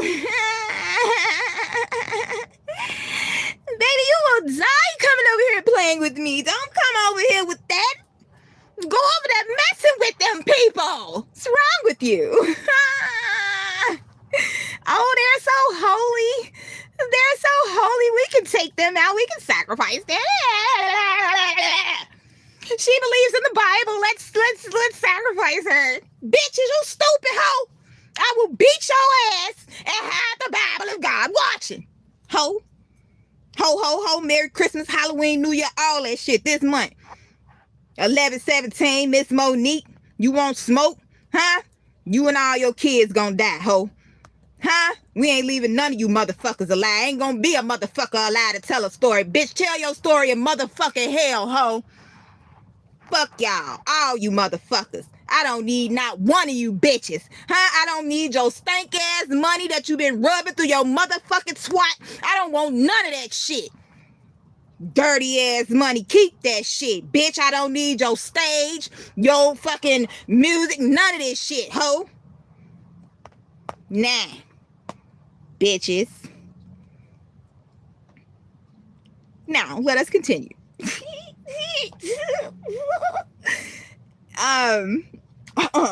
In India,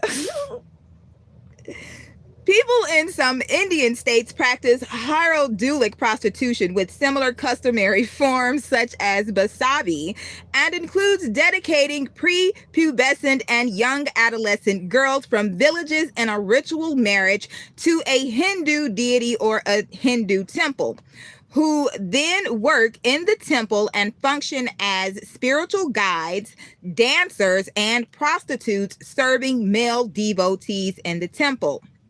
The Devadasis were originally seen as intercessors who allowed upper caste men to have contact with the gods, though they did develop sexual relations with other men.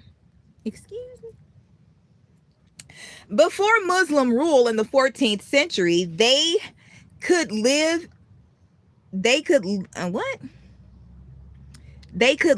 an existence apart from the men, with inheritance rights, wealth, and influence, as well as living outside of the dangers of marriage. Dangers of marriage? What the fuck does that mean? The system was criticized by British colonial government while defended by Brahmins, leading to a decline in support for the system, and the Devadasis soon turned to prostitution. Many scholars have stated that the Hindu scriptures do not mention the system. Human Rights Watch also reports claims that Devadasis are forced into this service, and at least in some cases, to practice prostitution for upper caste members. Various state governments in India enacted laws to ban this practice, both prior to India's independence and more recently. They include Bombay Devdasi Act 1934, 34 being the Great Whore, Devdasi Prevention of Dedication Madras Act 1947. That was also the year of the state of Israel, I believe, or was that 67? Either way. Karnataka Devdasi Prohibition of Dedication Act of 1982, the year my uncle Eric was born, that was sacrificed. And Andhra Pradesh Devdasi Prohibition of Dedication Act 1988, which is the year these demons that are trying to sacrifice me now were born. Also the year Megan Thee Stallion was born, also the name of his baby mama. However, the tradition continues in certain regions of India, particularly the states of Karnataka and Andhra Pradesh. Indonesia, Mount Kimicus, Japan. During the Kamakura period, many shrines and temples which provided for Miko or Mika fell into bankruptcy. My ex-best friend, 144 on the timer, her name was Tamika. Her son's name was Darion, which is the same as his, but with an O on it. Okay. His ex name was Monique. Kind of looked like her. So what are we doing? 4444 on the timer. Like I said, bitches, if you got a problem with me, say that shit to my face with your motherfucking chest. This ain't high school, hoes. No, I'm not the same Crystal you remember. No, I'm not her no more. I'm shy of fire now, and I will drop bombs on your motherfucking lace front, bitch. I ain't got no sympathy for your wicked ass seed either. Some Miko started traveling in search of livelihood and came to be known as Aruki Miko, literally walking shrine maiden. While Aruki Miko primarily provided religious services, they were also widely associated with prostitution, and she's an Eastern Star at Chicago State University. However, no religious reasons for Miko prostitution are known, and hence the act might be unrelated to sacred prostitution. Grandmother named Ruth. We all know Ruth was the Moabite that was begging at the foot of the motherfucking Israelites' bed, trying to get in the motherfucking kingdom. Now, hoes, this bloodline shit, you weird motherfuckers that be sleeping with your motherfucking kin, can't get in. You're dogs. Nepal, the Dookies. This is what it sounds like. Dookie. Deukis. The Dookies are temple prostitutes in Nepal.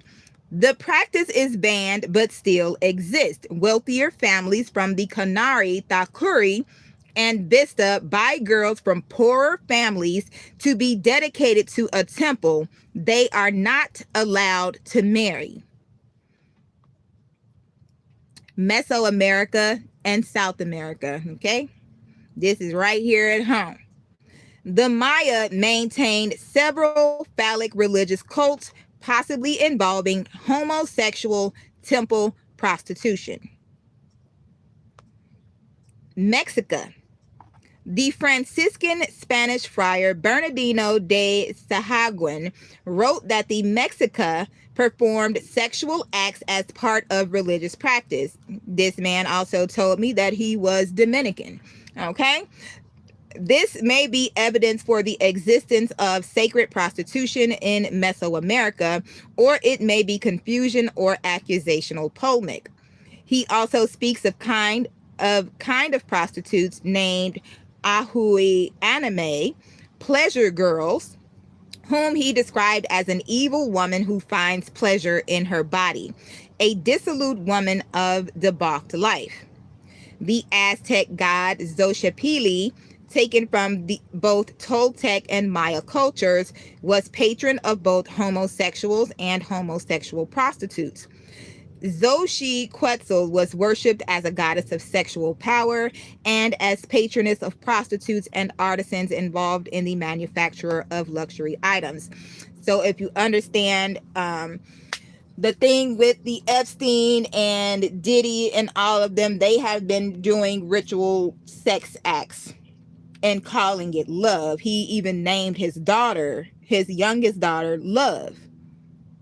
And he called himself whatever, Love something. Okay? Remember the TV show In Living Color? David Allen Greer, what did he call himself? Leon Lonnie Love. I got a married in uncle in Mississippi that the kids always came back and told me he was some type of pervert. You could see it in their face.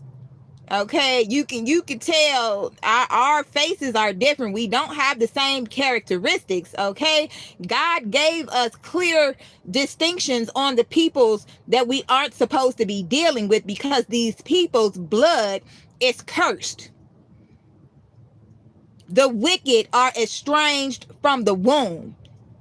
They wanted to mix seed with the righteous and cause the righteous to sin, because they want to drag us to hell, to the abyss, the underworld where they live.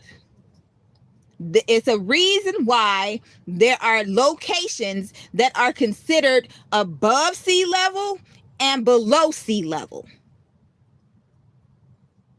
Okay? The Inca sometimes dedicated young boys as temple prostitutes. That's why they want to steal my boys. Real men are born in Sparta. The boys were dressed in girls' clothing. Remember, Dwayne Wade is from Chicago. His mother's church is right around the corner from where my grandmother stays on 130th and Ashland. he let Gabrielle Union come and dress his son as a girl. And chiefs and head men would have sexual intercourse with them during religious ceremonies on holy days. Recent Western occurrences. In the 1970s and early 1980s, some religious cults practiced sacred prostitution as an instrument to recruit new converts. Among them was the cult Children of God, also known as the Family, who called this practice flirty fishing. Now, they say that Michael Jackson called women fish. Remember, Pisces, okay? Jesus was a fish, not a goat. Okay? Flirty fishing, they later abolished the practice due to the growing AIDS epidemic. Now, if we're talking about the underworld, would be considered Mexico, Texas. Okay? And who lives in Texas? Beyonce. What is her thing called? The Hive. What's the first three letters of Hive? HIV. Okay? So these people have ritual group sex, and they all get ritual group diseases, and they try to scapegoat a clean vessel in order to heal themselves. So all right, in Ventura County, California, Wilbur and Mary Ellen Tracy Ventura, Ace Ventura, the pet detective. Hello. It's Mary Ellen Tracy established their own temple, the Church of the Most High Goddess, in the wake of what they described as a divine revelation. Sexual acts played a fundamental role in the church's sacred rites, which were performed by Mary Ellen Tracy herself in her assumed role of high priestess. Now, what is Diana Ross, her daughter? Tracy Ellis Ross. Mary Ellen Tracy. Are you seeing the connections? And yes, they eat human flesh. Yes, that's why the animals are the underlay for the overplay. How about you not eat my animals or my people?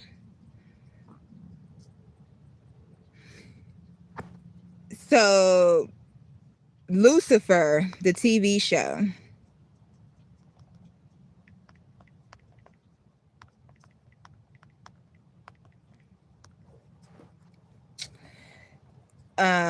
Lucifer is a fantasy police procedural comedy drama series about the devil, Lucifer Morningstar, who abandons hell to run a nightclub in Los Angeles and ends up helping the LAPD solve crimes alongside Detective Chloe Decker. His name is Tom Ellis. Okay? We know that Michael Jackson was groomed by Diana Ross. My stepmother's name was what was her name? Janet Ross. Okay? Let's continue to make the connections. My step-grandfather has family members by the last name Jackson. Okay? All right.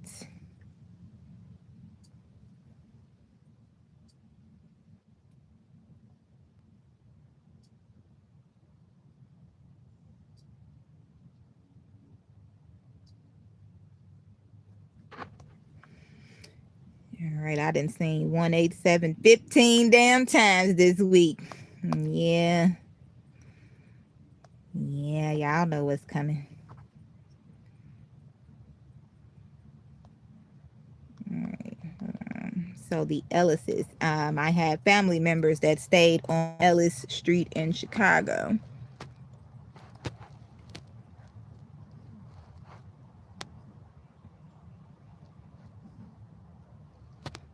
Exactly. Exactly, sis. They were sexually abusing the children in order to siphon their energy, just like the show Hocus Pocus.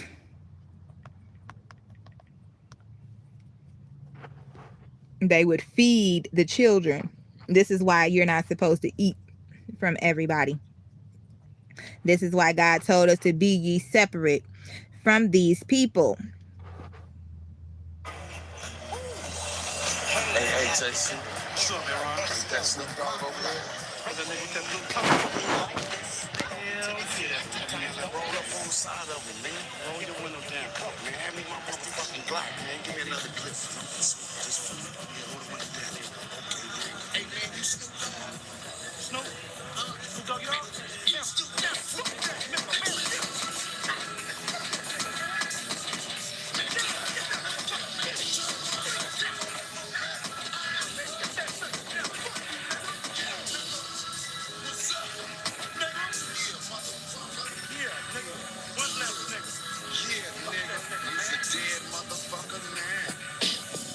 As I look up at the sky, my mind starts tripping, a tear drops my eye. My body temperature falls. I'm shaking and they breaking, trying to save the dough. Pumping on my chest and I'm screaming. I stop breathing, damn, I see demons. Dear God, I wonder can you save me?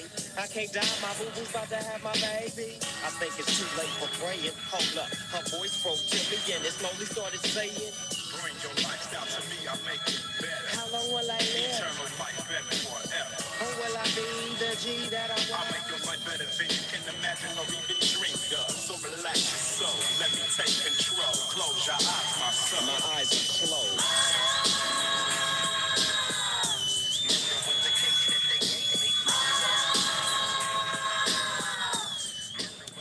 So, in regards to selling your soul, God versus the dog, okay, the inverse of God, okay, the dog shall not enter the gates, all dogs outside of the gate, because the dogs were the ones in Egyptian lore that ate death, okay.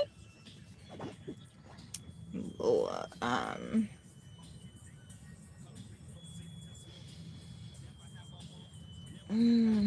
right. Owie. So the Ellen Tracy's, Ellis, Ross's, Rick Ross. So all these names, a whole lot of incest going on, arranged, secretly arranged marriages. Local newspaper articles about the neo-pagan church quickly got the attention of local law enforcement officials, and in April 1989, the Tracy's house was searched and the couple arrested on charges of pimping, pandering, and prostitution.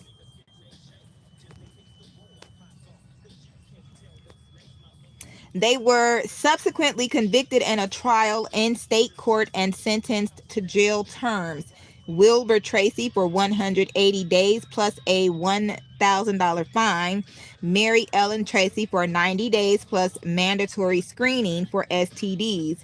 Some modern sacred prostitutes act as sexual surrogates, and we know who had surrogates in Texas, as a form of therapy. In places where prostitution is illegal, sacred prostitutes may be paid as therapists, escorts, or performers. In the TV show Lucifer, Lucifer had sex with his therapist. Modern views. According to Averin Ibsen from University of California, Berkeley's Commission on the Status of Women, the myth of sacred prostitution works as an enormous source of self-esteem and as a model of sex positivity. to many sex workers. She compared this situation to the figure of who? Mary Magdalene, whose status as a prostitute, though short lived according to Christian texts and disputed among academics, has been celebrated by sex working collectives among Sex Workers Outreach Project USA. That's how y'all feel, huh? That's how you niggas feel, huh? That's how you hoes feel, huh? That's what you hear. Oh, my Lord.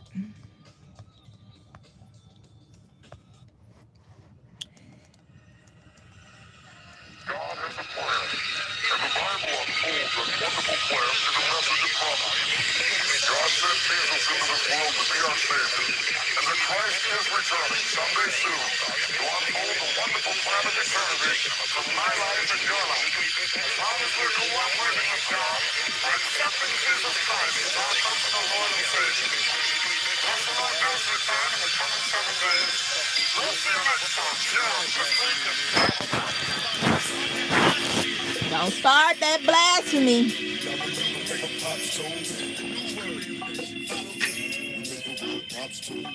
My family tree consists of drug dealers, thugs, and killers. Struggling, known to hustle, screaming, fuck they feelings. I got advice from my father, all he told me was this: nigga, get off your ass if you plan to be rich. There's 10 rules to the game, but I'll share what you do. No, niggas gon' hate you for whatever you do. Now rule 1, get your cash on MOB. That's money over bitches cause they breed envy. Now rule 2 is a hard one. Watch for phonies, keep your enemies close, nigga. Watch your homies. It seemed a little unimportant when he told me I smile. Picture jewels being handed to an innocent child. I never knew in my lifetime. Now, you hear how he said, picture jewels being handed to an innocent child. And they said that the word for the prostitutes or the sacred sex was jewel something earlier. So they compared themselves, these sex workers used Mary Magdalene as their idol of their blasphemy.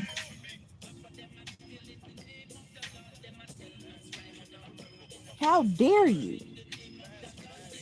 Ibsen speculated that academic currents trying to deny sacred prostitution are ideologically motivated, attributing them to the desires of feminists, including myself, to be decent.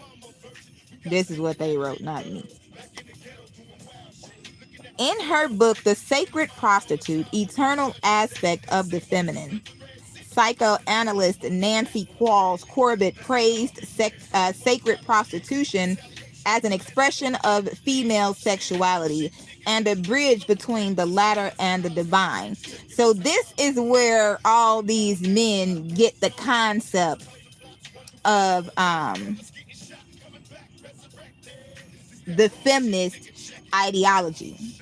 Every woman is a feminist, especially any woman that stands up for herself, that doesn't bow down to a man in marriage, in oppression, in work, religion, anything.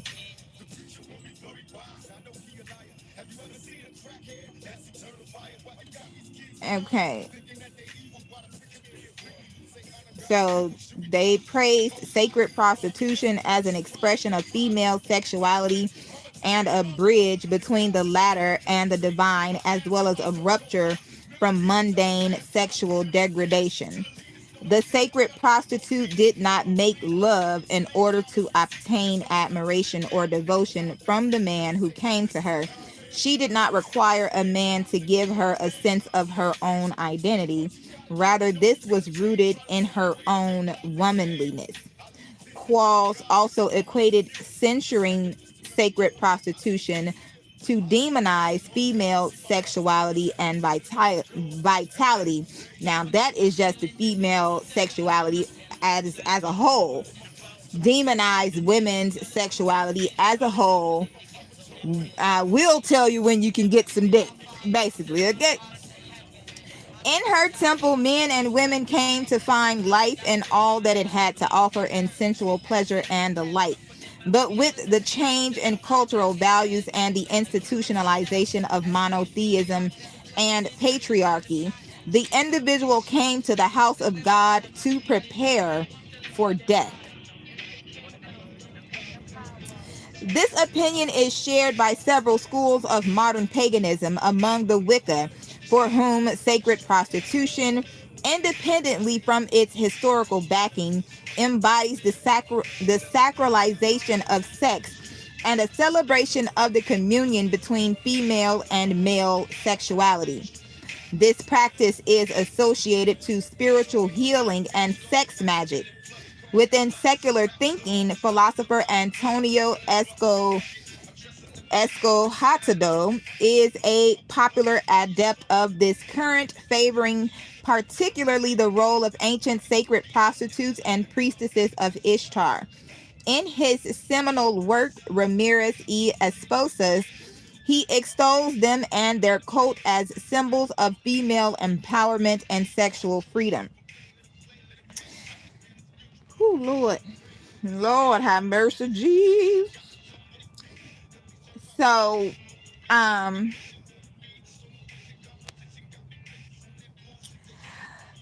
being born on Christmas. Okay. The meaning of being born on Christmas. Christ was not a Capricorn. Christ is a Pisces. Okay. 1144. The Antichrist. Antichristos.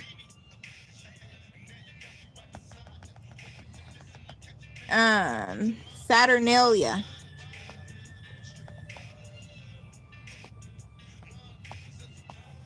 I did do a video on this, I believe, but we're going to read it again for edification. This is Saturnalia, 1144 on the clock. Saturnalia is an ancient Roman festival and holiday in honor of the god Saturn. Saturn represents Saturday, which is the day that the Israelites go to church. Held on the 17th of December, again with the number 17. Route 17 is the road to my great grandmother's house in Mississippi. In the Julian calendar, and later expanded with festivities until the 19th of December. My birthday falls on the 19th, but of February. By the 1st century BC, the celebration had been extended until the 23rd of December for a total of 7 days of festivities. I have my sister and 2 cousins that were born on December 23rd. My ex-husband's mother is born on the 24th. My current man's brother is born on Christmas. Okay? The holiday was celebrated with a sacrifice at the Temple of Saturn in the Roman Forum and a public banquet, followed by private gift giving, continual partying, and a carnival atmosphere that overturned Roman social norms. Gambling was permitted, and masters provided table service for their slaves, as it was seen as a time of liberty for both slaves and freedmen alike.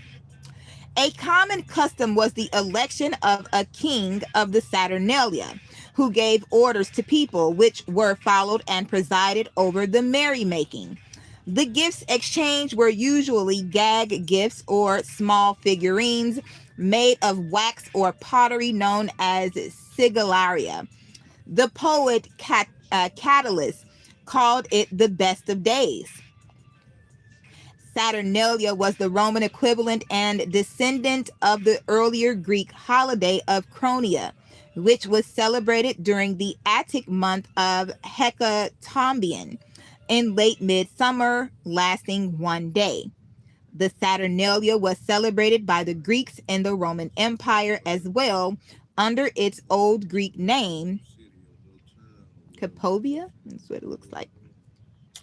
It held theological importance for some Romans who saw it as a restoration of the ancient Golden Age when the world was ruled by Saturn. If anybody has watched Sparkle, remember the man Satin, the one that beat up on Sister.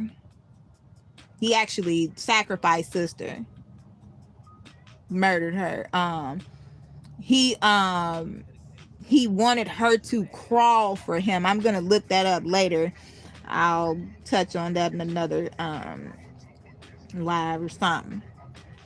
But yeah, he considered this a golden age when the world was ruled by Saturn. The Neoplatonist philosopher Porphyry interpreted the freedom associated with Saturnalia as symbolizing the freeing of souls into immortality. Saturnalia may have influenced some of the customs associated with later celebrations in Western Europe occurring in midwinter, particularly traditions associated with Christmas, the feast of the Holy Innocents. They were feasting on the innocents, still are, and Epiphany. In particular, the historical Western European Christmas custom of electing a Lord of Misrule may have its roots in Saturnalia celebrations. Um.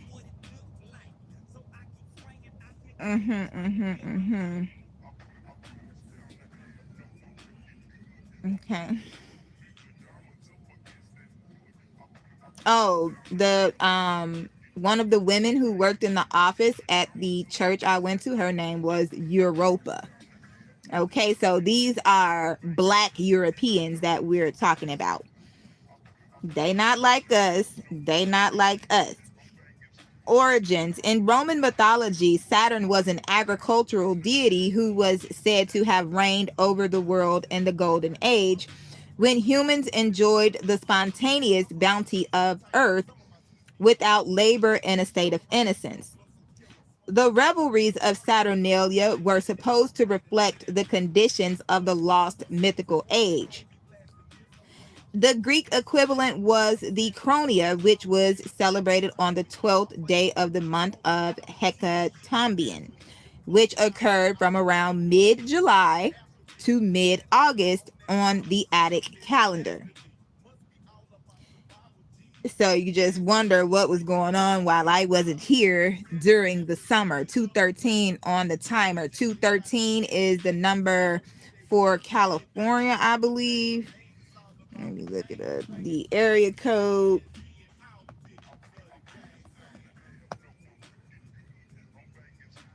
Yeah, 213 is the area code for downtown Los Angeles, established when in 1947, 333. Same time these laws were passed to stop your whoredom. Yeah. 213 is also, I don't know why I keep hearing Alabama, but Alabama 213. 2 would be B, 1 would be A, 3 would be C. That's Bach. Zabak was the name of the man in the camp in New York that had his minions in Atlanta. The man Caleb and the woman Hadessa, the sex magic demons that I met. His birthday is 12/21, which is the winter solstice. And I told him that his name meant to the slaughter. Now let's look up Bacchanalia. Oh, it's also got something to do with back pain and sin. The Kundalini spirit. Bacchanalia refers to the ecstatic ancient Roman festivals dedicated to Bacchus, the god of wine. Today, the term is commonly used as a noun to describe any wild, drunken feast or uninhibited revelry. So you can see with Adrian Bronner what's going on right now, 2:15 on the timer. Adrian Bronner is making a fool of himself drinking, as did someone else that we all know. So they're making a fool of themselves on the altar, which is the platform. Okay.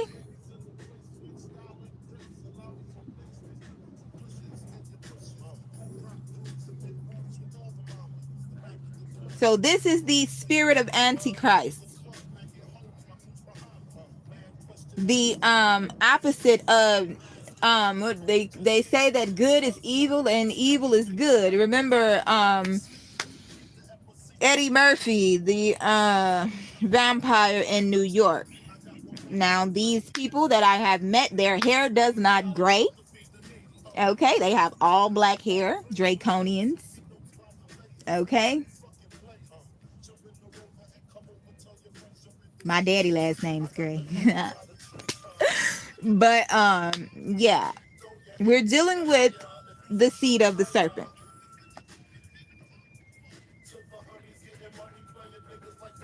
Now you hear what he's saying, Big Papa. Cause I see some ladies tonight that should be having my baby. They don't care what woman had a baby. They don't. Now when I talk to the Hebrew men, they say that the bloodline of the female don't matter.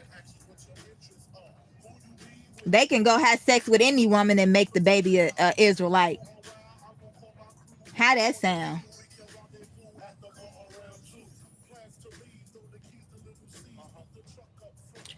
All right.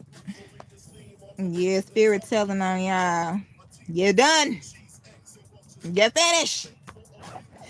The Greek writer Athenaeus cites numerous other examples of similar festivals celebrated throughout the Greco-Roman world, including the Cretan festival of Hermia in honor of Hermes. See, player. See, these songs are not on my playlist. I don't know why they playing. I guess because of the song I looked up, but hi, Mariah, beloved. Me and Mariah go back like babies that pacify. A song about old dirty bastards. Hey, sis, how you doing? Okay, so the Greek writer Athenaeus cites numerous other examples of similar festivals celebrated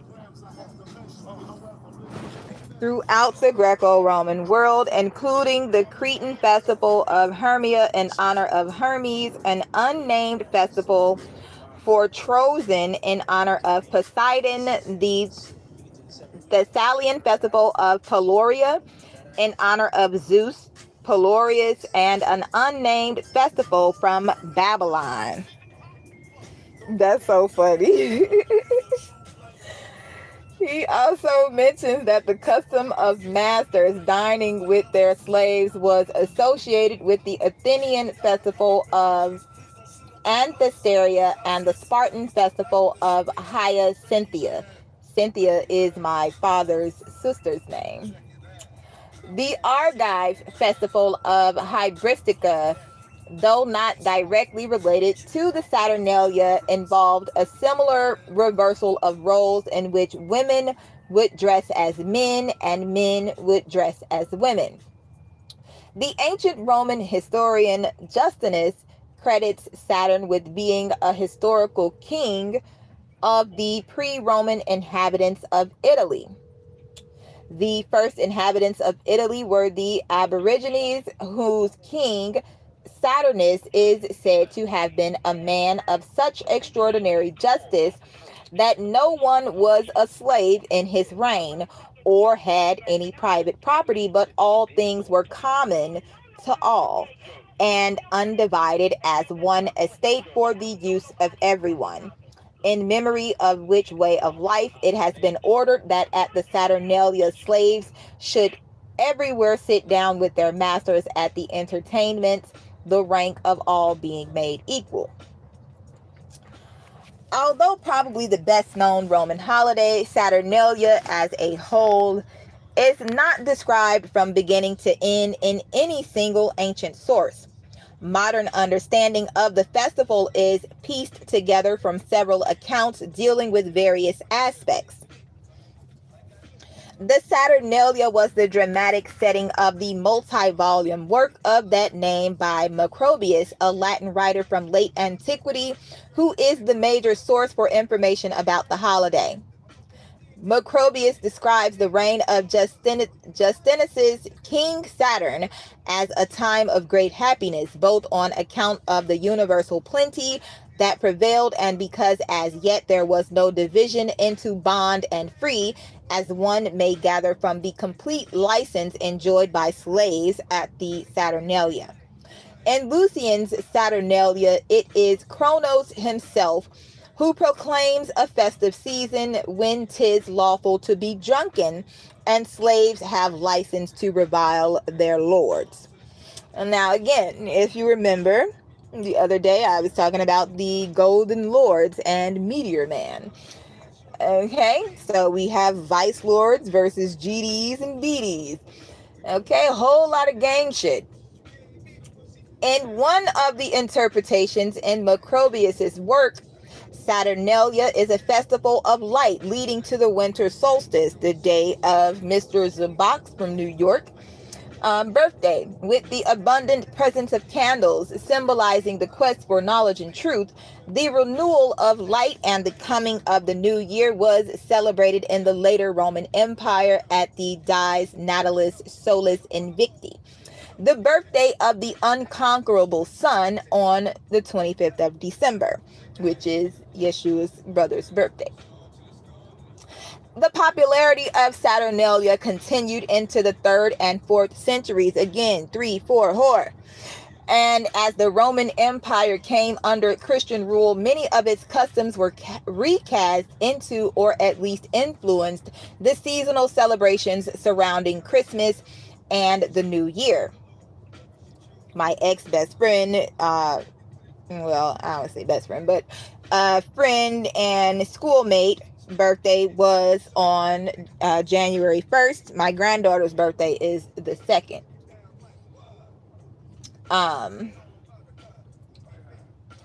Historical context. Saturnalia underwent a major reform in 217 BC, again with the 217 or 217s. 217s would be 288, okay, which is when Yeshua was born, February 15th, 88.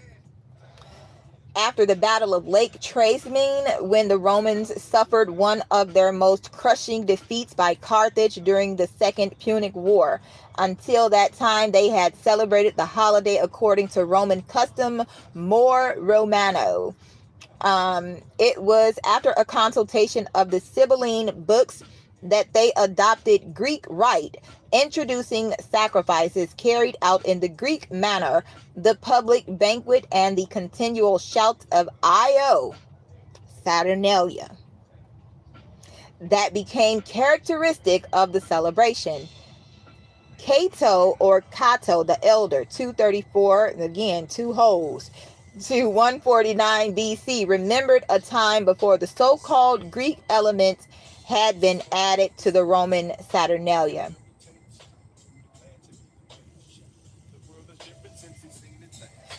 It was not unusual for the Romans to offer cult or cultists to the deities of other nations in the hope of redirecting their favor.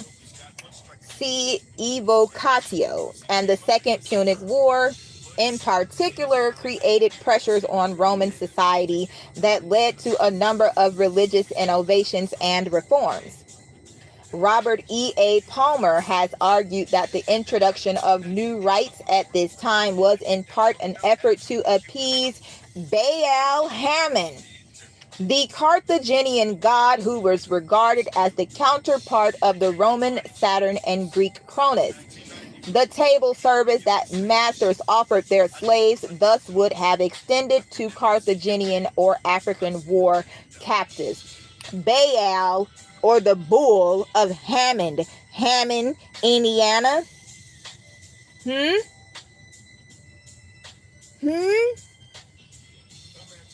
My grandmother's son, Calvin, has a son who they called Bull. Yeshua called himself a bull when I met him.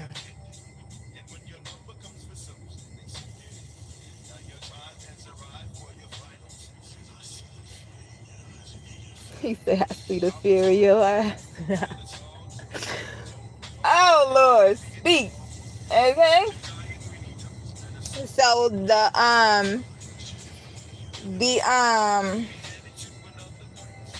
Vice Lord literature, the 10/22/12, it's 12:02 right now. 10/22 is the date of my mother and my youngest son's birthday. Okay. I know his father tried to sacrifice him. I know what y'all did. My family keeps in contact with a man that ain't never took care of his children. Why is my auntie giving money to my ex-husband? Okay. Public religious observance right at the Temple of the Sun. The statue of Saturn at his main temple normally had its feet bound in wool, which was removed for the holiday as an act of liberation. The official rituals were carried out according to Greek rite, ritus gracis. The sacrifice was officiated by a priest whose head was uncovered. In Roman rite, priests sacrificed capita velato with head covered by a special fold of the toga. Again, the Levite priesthood. What have you done? Yeshua said that his aunt Carla was raped and cut in pieces.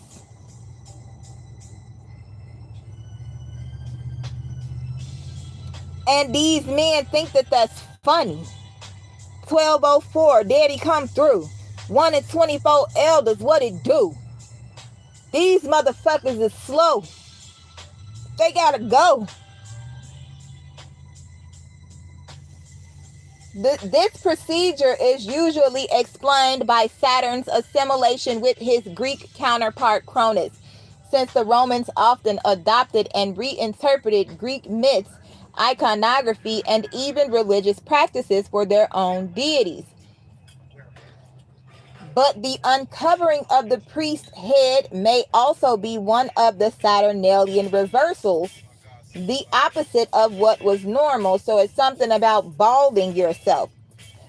Following the sacrifice, the Roman Senate arranged a lectisternium, a ritual of Greek origin that typically involved placing a deity's image on a sumptuous couch.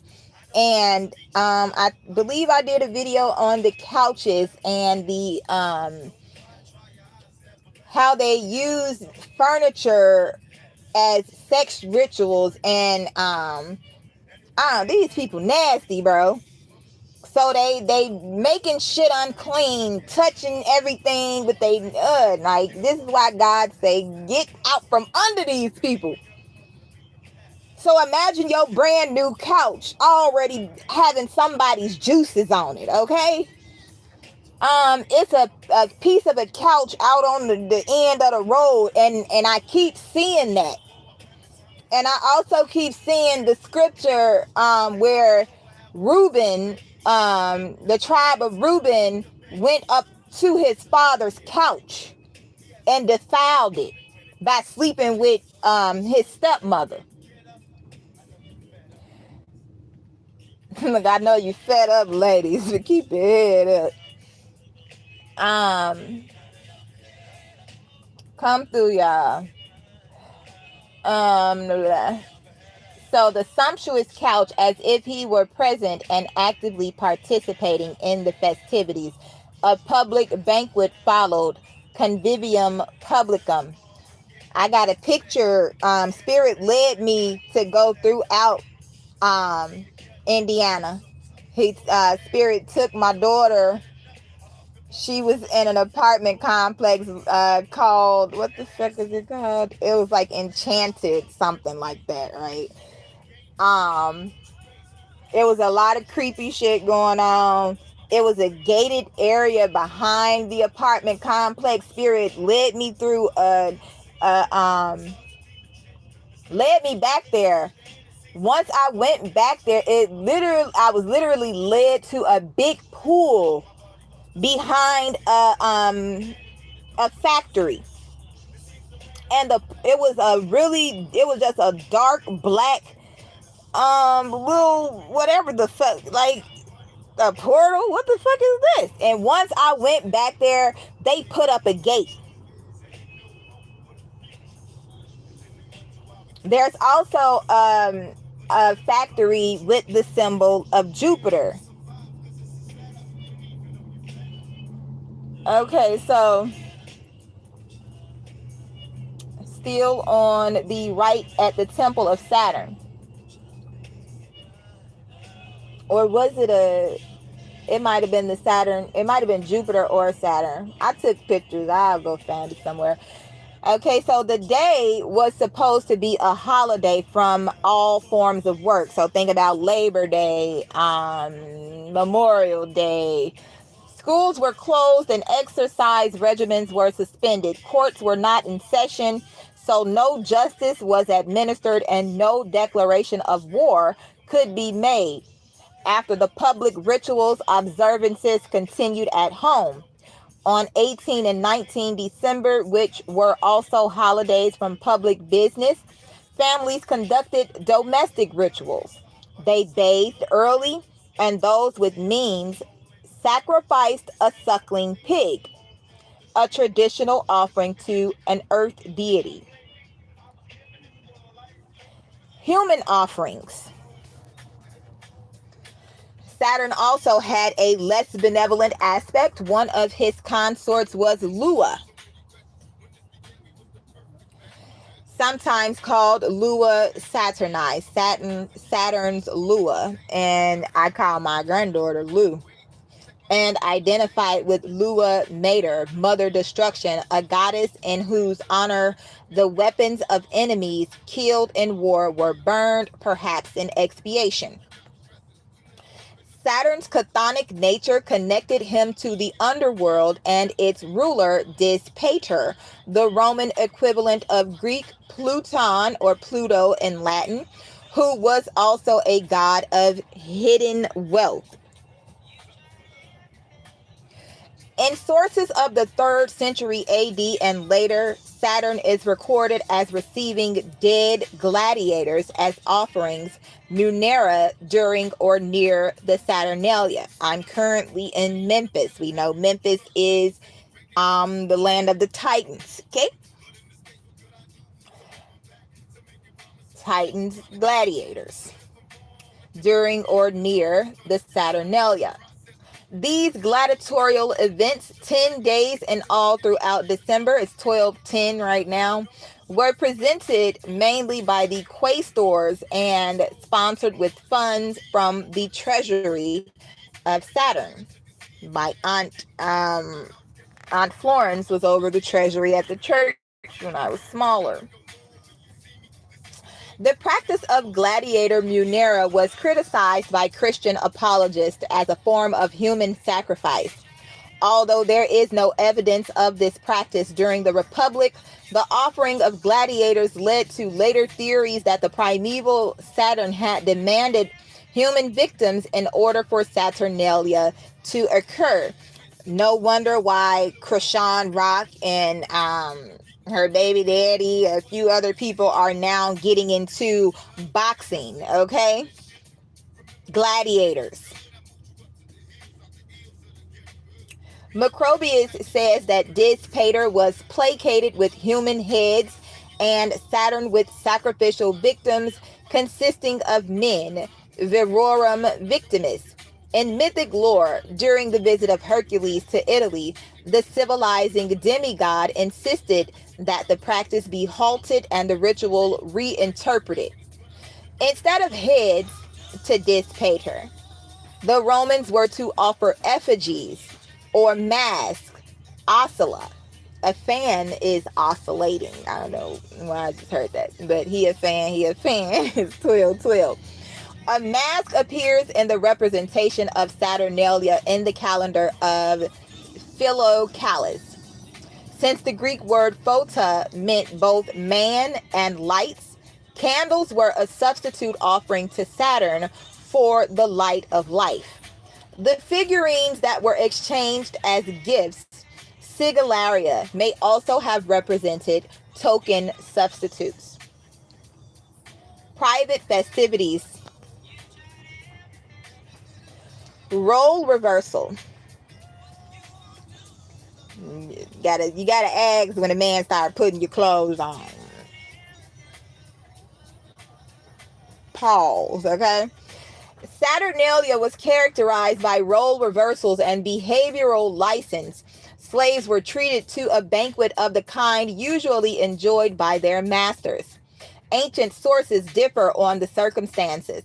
Some suggest that master and slave dined together, while others indicate that the slaves feasted first, or that the masters actually served the food. The practice might have varied over time. Saturnalian license also permitted slaves to you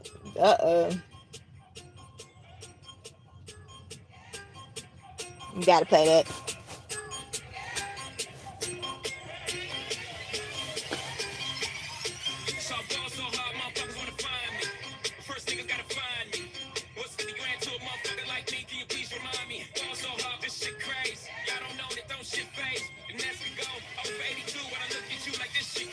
'82.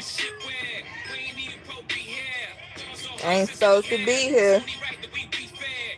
Ball, Bear, Jackson. Tyson's went to my church.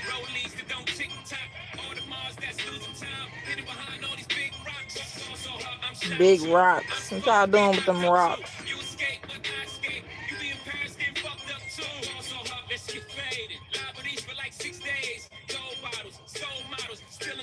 He say sold models?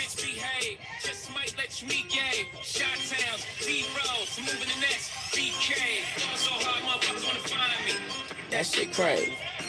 That shit crazy. That shit crazy.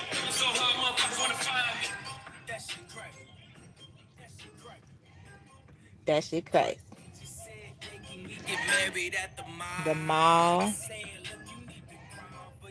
Crawl. The bathroom stall. All right, it's 1215 on the clock. 12:15. Woo! Lord have mercy. What have you folks done? Oh, my stomach just started hurting.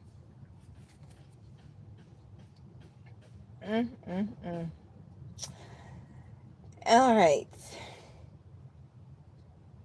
Role reversals.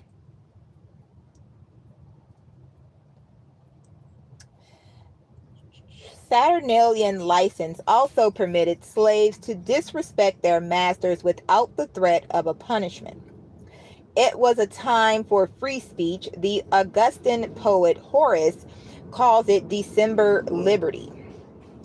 In two satires set during the Saturnalia, Horace has a slave offer sharp criticism to his master. Everyone knew, however, that the leveling of the social hierarchy was temporary and had limits. No social norms were ultimately threatened because the holiday would end. The toga, the characteristic garment of the male Roman citizen, was set aside in favor of the Greek synthesis, colorful dinner clothes, quote unquote, otherwise considered in poor taste for daytime wear. I wear colorful clothes in the daytime and people hate that. It's like my coat of many colors. They want me to hide my coat, like Joseph. Romans of citizen status normally went about bareheaded, bald heads, Scallywag. Ain't got no hair in the back. Jailed up, weaved up. But your hair is messed up. Need to get out. Up on a mission. 3-6 Mafia. 3-6 Mafia. The Soul Sellers of Memphis. Oh Lord. Oh Lord. Oh Lord. I'm in the garden of Eden. They said that the fruit was forbidden. Oh Lord. Oh Lord.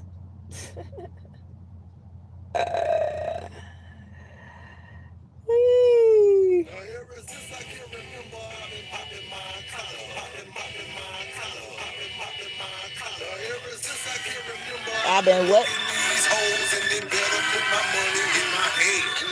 Ever since I can remember, I've been popping my collar. Popping my collar. Popping my collar. Ever since I can remember, I've been working these hoes and they better put my money in my head. I know you're sick of the cigar. When you see the rims thicker, the paint chipper, ice in my range glitter. I straight flipper, the cheese like pancake. Rolling with cheese like the leaves in my handbreaker.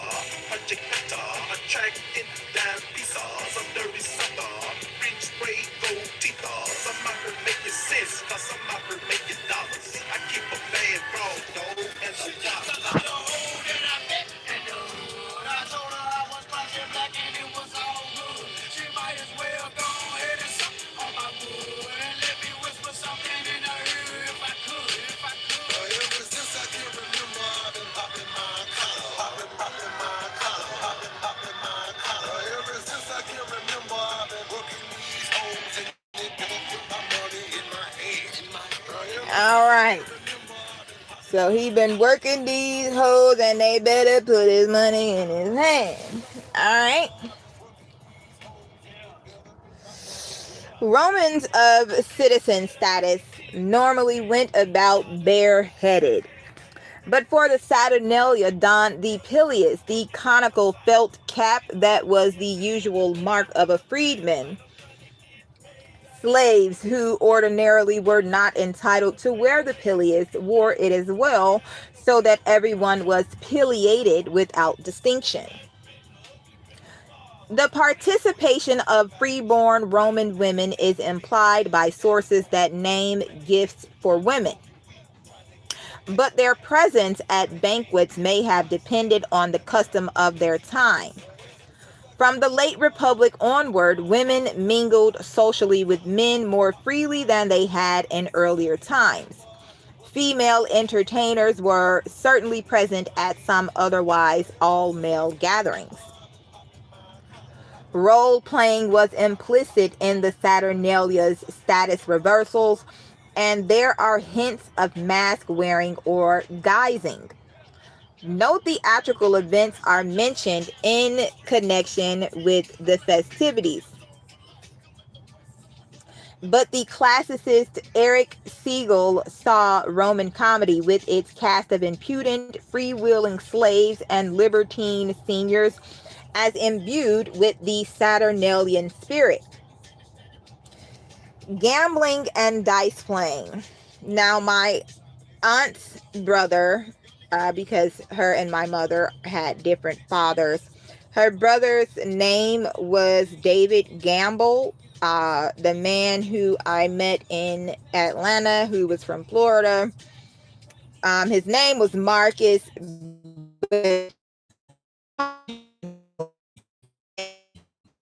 Okay, but he said that his nickname.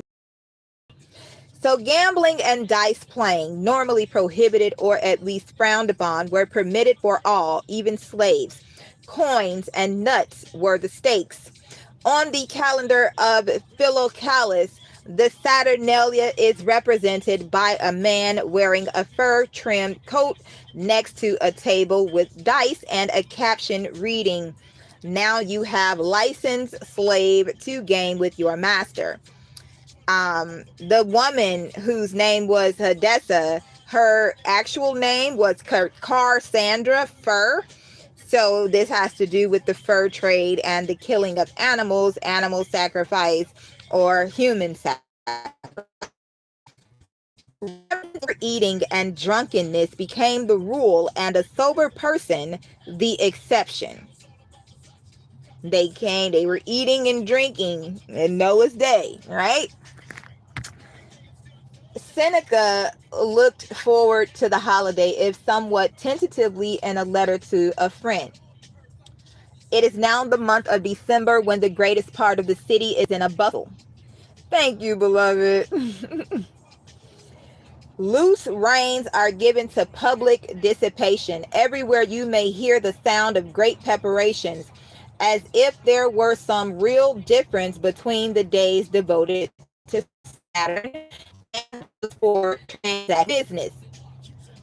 Were you here, I would willingly confer with you as to the plan of our conduct, whether we should eve in our usual way, or to avoid singularity, both take a better supper and throw off the toga. Some Romans found it all a bit much. Pliny describes a secluded suite of rooms in his Laurentine villa, which he used as a retreat, especially during the Saturnalia, when the rest of the house is noisy with the license of the holiday and festive cries. This way I don't hamper the games of my people, and they don't hinder my work or studies. Gift giving, 1223 right now. The Sigillaria on the 19th of December was a day of gift giving.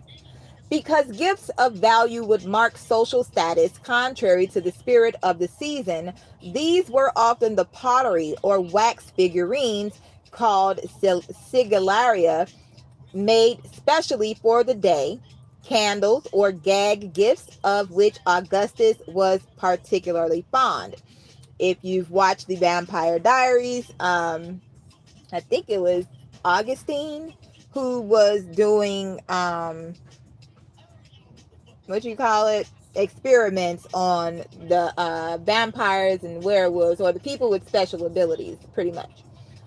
Children received toys as gifts. In his many poems about the Saturnalia, Marshall Mathers, no, it doesn't say that, but Marshall names both expensive and quite cheap gifts, including writing tablets, dice, knuckle bones, knuckle bones, money boxes, combs, puffy, toothpicks, a hat, a hunting knife, an axe, various lamps, balls, perfumes, pipes, which is somebody's baby mama's last name, Miss Megan, a pig, a sausage, a parrot, tables, cups, spoons, items of clothing, statues, masks, books, and pets. Gifts might be as costly as a slave, but Marshall suggests that token gifts of low intrinsic value inversely measure the high quality of a friendship.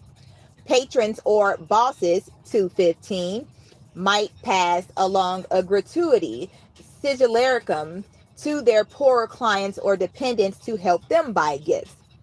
Some emperors were noted for their devoted observance of the sigillaria.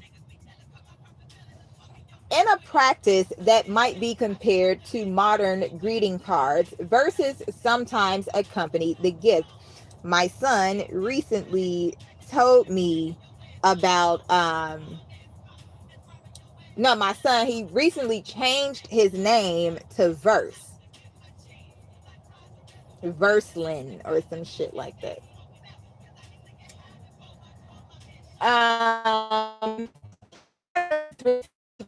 Poems by the worst poet of all time as a joke from a friend. Gift giving was not confined to the day of this sigillaria. In some households, guests and family members received gifts after the feast in which slaves had shared. Now, my son also told me that the girl, I know he was set up, very, very bright girl. My son's name is Sam, too, by the way. Her name was Caitlin or something, just like Megan's sister. but a younger version, huh? She got him set up and locked up.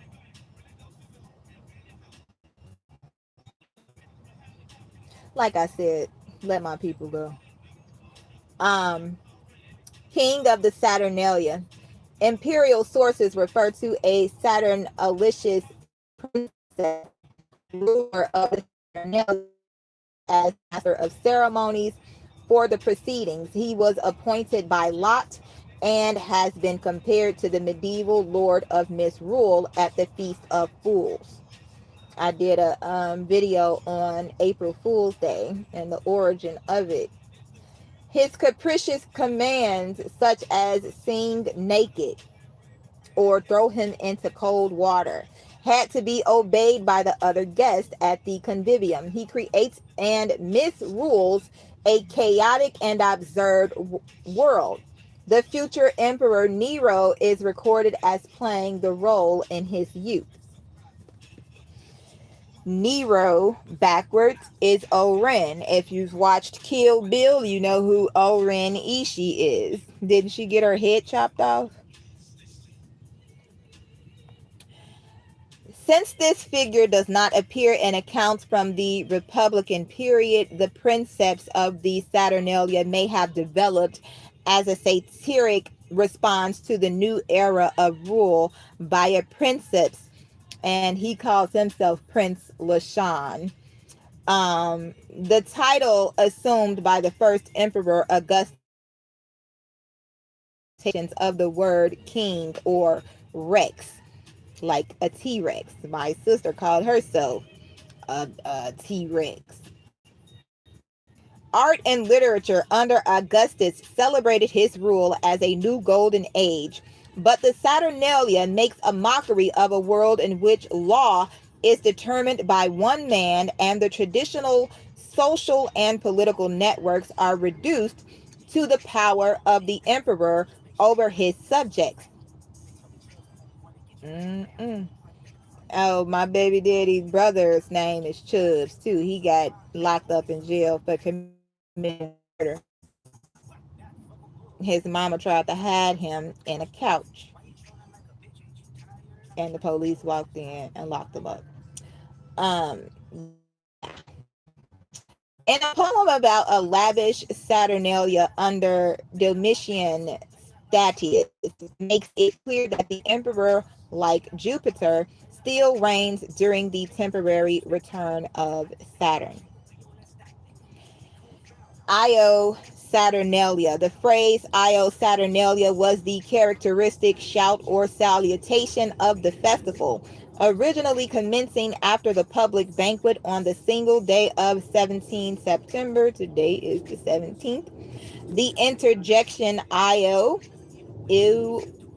I-W in Greek, is pronounced either with two syllables, a short I and a long O, so Eo, Eor, I don't know, somebody say it, or a single syllable with the I becoming Latin consonant pronounced yo. It was a strongly emotive ritual exclamation or invocation used, for instance, in announcing triumph or celebrating Bacchus, but also to punctuate a joke. So Yolanda, my uncle Eric, the one that died, he used to call my aunt Linda Londa, but he does have a cousin. Um, on the calendar. Now Linda is right in the middle of calendar, Calendar. Okay, so Car, the lady, her name was Car Sandra. Take Linda of calendar, you got Car Linda. As an observance of state religion, Saturnalia was supposed to have been held quartodecimo calendarum Lanuariarum on the 14th day before the calends of January, 1st of January, counting inclusively in the pre-Julian 29-day calendar on the oldest Roman religious calendar, which the Romans believed to have been established by the legendary founder Romulus and his successor Numa Pompilius. Saturnalia would be held on the 17th of December. Now, if y'all watch Scar, y'all know Scar has a twin. Romulus is a twin, Remus and Romulus. If you've watched Sinners, you saw what's his name? Uh, Michael B. Jordan played a twin. Mm-hmm.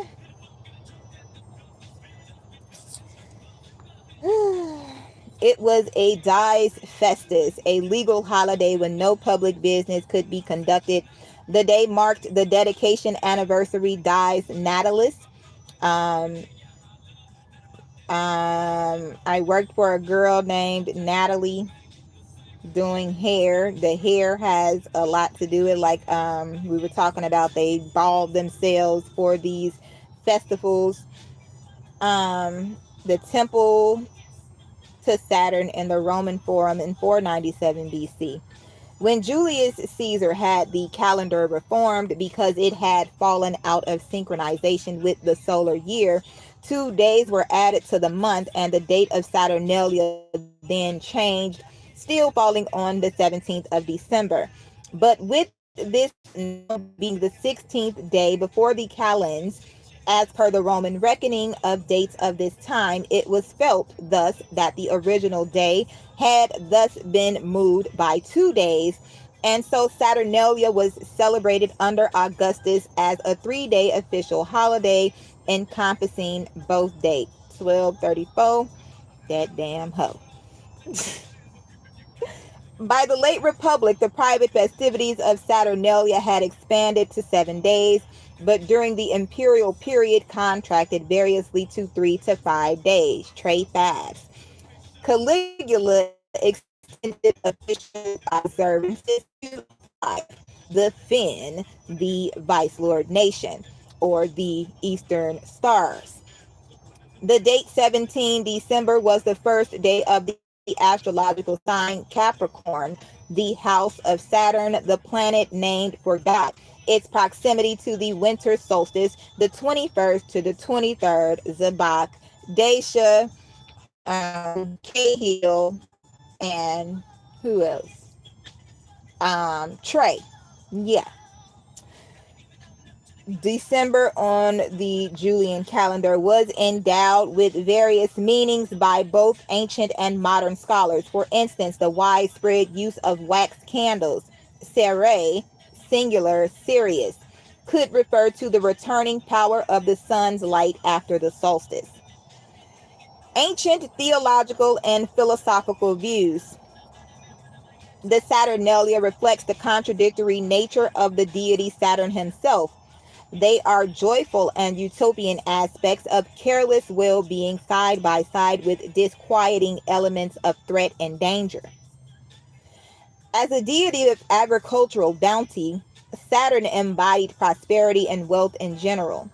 The name of his consort, Ops, meant wealth, resources.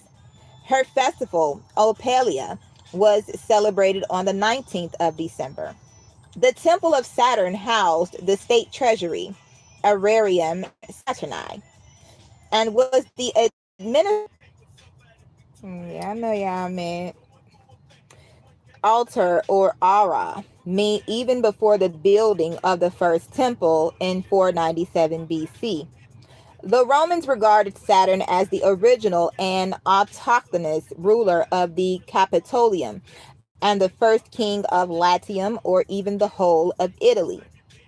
At the same time, there was a tradition that Saturn had been an immigrant deity received by Janus Ross, after he was usurped by his son Jupiter or Zeus and expelled from Greece. You ain't my son, you my motherfucking stepson. His contradictions, a foreigner with one of Rome's oldest sanctuaries and a god of liberation who is kept in fetters most of the year, indicates Saturn's capacity for obliterating social distinctions. Roman mythology of the golden age of Saturn's reign differed from the Greek tradition. He arrived in Italy dethroned and a fugitive and a vagabond, but brought agriculture and civilization and became a king. As the Augustan poet Virgil described it, oh my God, what happened to Virgil? He gathered together the unruly race of fauns and nymphs scattered over mountain heights and gave them laws.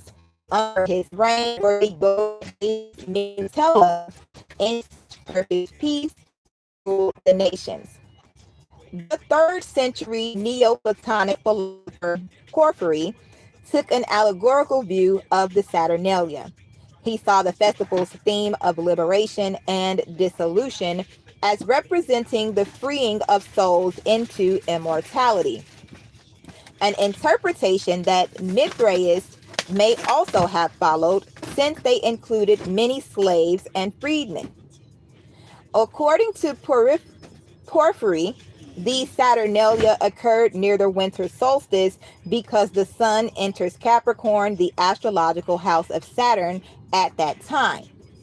In the Saturnalia of Macrobius, the proximity of the Saturnalia to the winter solstice leads to an exposition of solar monotheism, the belief that the sun, Sol Invictus, ultimately encompasses all divinities as one.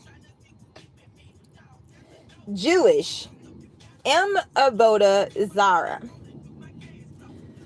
Zara was the name of a guy by the name of Zevel. His mother's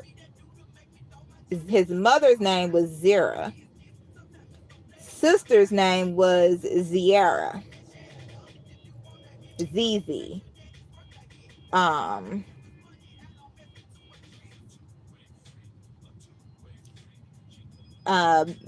Hold on, let me look that up first while I lose my train of thought. The two-way freak. 30304. These hoes. 1 2 is 1240. Oh my God. Speak loud. Speak to me. Zara in the Bible.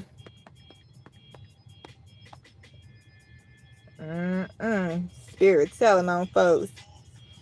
In the Bible, Zerah, also spelled Zerah, is a significant figure in the Old Testament, primarily known as the twin son of Judah and his daughter-in-law Tamar. I told y'all about these twins. He is most famous for the unusual circumstances of his birth and his inclusion in the lineage of Jesus Christ. The birth of Zara. During Tamar's labor, it became clear she was having twins. During the delivery, Zara put his hand out first. The midwife quickly tied a scarlet red around his wrist, intending to mark him as the firstborn. However, Zara pulled his hand back into the womb, and his brother Perez, I literally just posted this, was born completely first. Because Perez broke out first, he claimed the traditional rights of the firstborn. Zara was born immediately after, still wearing the scarlet thread on his wrist, which is where he gets his name, meaning brightness or scarlet.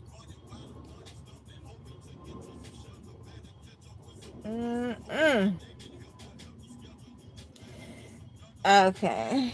The biblical significance. While his twin brother Perez secured the primary family birthright, ultimately becoming the direct ancestor of King David and Jesus Christ, Matthew 1 and 3, Marcus born January 30th, 1-3. Zara and his descendants play several distinct roles in the biblical narrative. The lineage of Jesus, both Zara and Perez are mentioned together in Matthew 1 and 3. The Zarahites. Zara became the patriarch of the Zarahite clan, Achan's ancestry.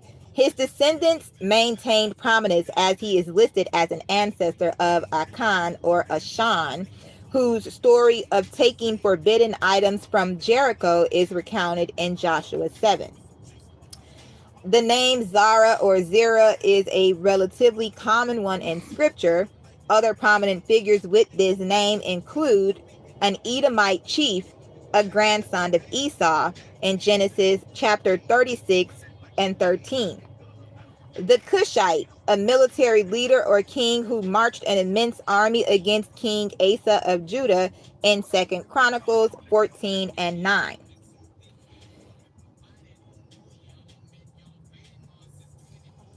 The Avoda Zarah lists Saturnalia as a festival of the Gentiles, along with the calends of January and Craticis. B. Avoda Zarah records that Hanan B. Rabbah said calends is held during the 8 days after the winter solstice, and Saturnura begins 8 days before the winter solstice.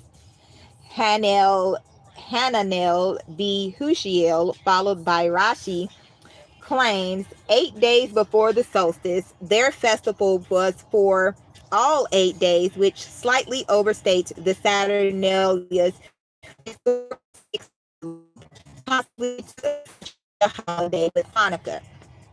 In the Jerusalem Talmud, Avodah Zarah claims the etymology of Saturnalia is sin tamuna, hidden hatred, and refers to the hatred of Esau, whom the rabbis believed had fathered Rome, harbored for Jacob. 1244 on the clock. The Babylonian Talmud, Avodah Zarah,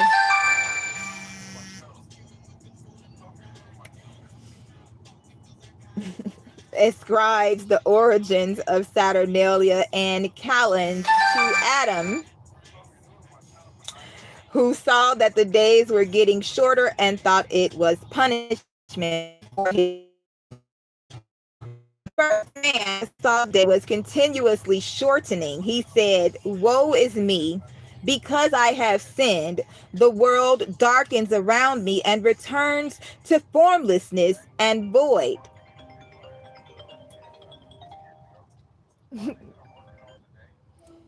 Yes, son. Because I'm live streaming. How can I help you, my love? It's afternoon, son. Good afternoon, my love. I'm finna get off. I'm gonna call you back, okay? Not the jack. I will call you right back, okay? Okay. All right. The real Aiden. The real Adonai. Okay, when the first man saw that the day was continuously shortening, he said, "Woe is me. Because I have sinned, the world darkens around me and returns to formlessness and void.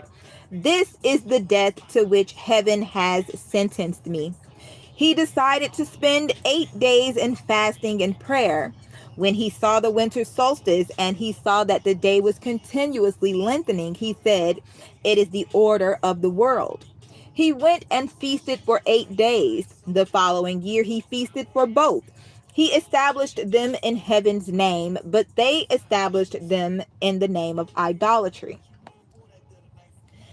In the Babylonian Avodah Zarah, this etiology is attributed to the Tanaim, but the story is suspiciously similar to the etiology of calends attributed by the Jerusalem Avodah Zarah to Abba Arika. Erica Ari, Erica Badu, Amarika. Okay. Influence. Unlike several Roman religious festivals, which were particular to cult sites in the city, the prolonged seasonal celebration of Saturnalia at home could be held anywhere in the empire. Saturnalia continued as a secular celebration long after it was removed from the official calendar. As William Ward Fowler notes, Saturnalia has left its traces and found its parallels in great numbers of medieval and modern customs occurring about the time of the winter solstice. The date of Jesus' birth is unknown. A spurious correspondence between Cyril of Jerusalem and Pope Julius I, 337 to 352, quoted by John of Nicaea in the 9th century, is sometimes given as a source for a claim that in the 4th century AD, Pope Julius I decreed that the birth of Jesus be celebrated on the 25th of December. Some speculate that the date was chosen to create a Christian replacement or alternative to Saturnalia and the birthday festival of Sol Invictus, held on the 25th of December, aka the Vicar of Christ or the Antichrist. Around AD 200, Tertullian had berated Christians for continuing to celebrate the pagan Saturnalia festival. The church may have hoped to attract more converts to Christianity by allowing them to continue to celebrate on the same day. The church may have also been influenced by the idea that Jesus was conceived and died on the same date. Jesus died during Passover, and in the 3rd century AD, Passover was celebrated on the 25th of March, the day that my uncle Eric died, the one who played Jesus in a play when I was a child on the cross, died of an illness, cancer, bald, looking like Tupac. The church may have calculated Jesus' birthday as 9 months later on the 25th of December, but in fact the correspondence is spurious. As a result of the close proximity of dates, many Christians in Western Europe continued to celebrate traditional Saturnalia customs in association with Christmas and surrounding holidays. Like Saturnalia, Christmas during the Middle Ages was a time of ruckus, drinking, gambling, and overeating. The tradition of the Saturnalicious princeps was particularly influential. In medieval France and Switzerland, a boy would be elected bishop for a day. We know Tupac played bishop in whatever the name of that movie is. On the 28th of December, the birthday of the cripple, the feast of the Holy Innocents, and would issue decrees much like the Saturnalicious princeps. The boy bishop's tenure ended during the evening vespers. This custom was common across Western Europe, but varied considerably by region. In some places, the boy bishops orders could become quite rowdy and unrestrained, but in others, his power was only ceremonial. In some parts of France, during the boy bishop's tenure, the actual clergy would wear masks or dress in women's clothing, a reversal of roles in line with the traditional character of Saturnalia.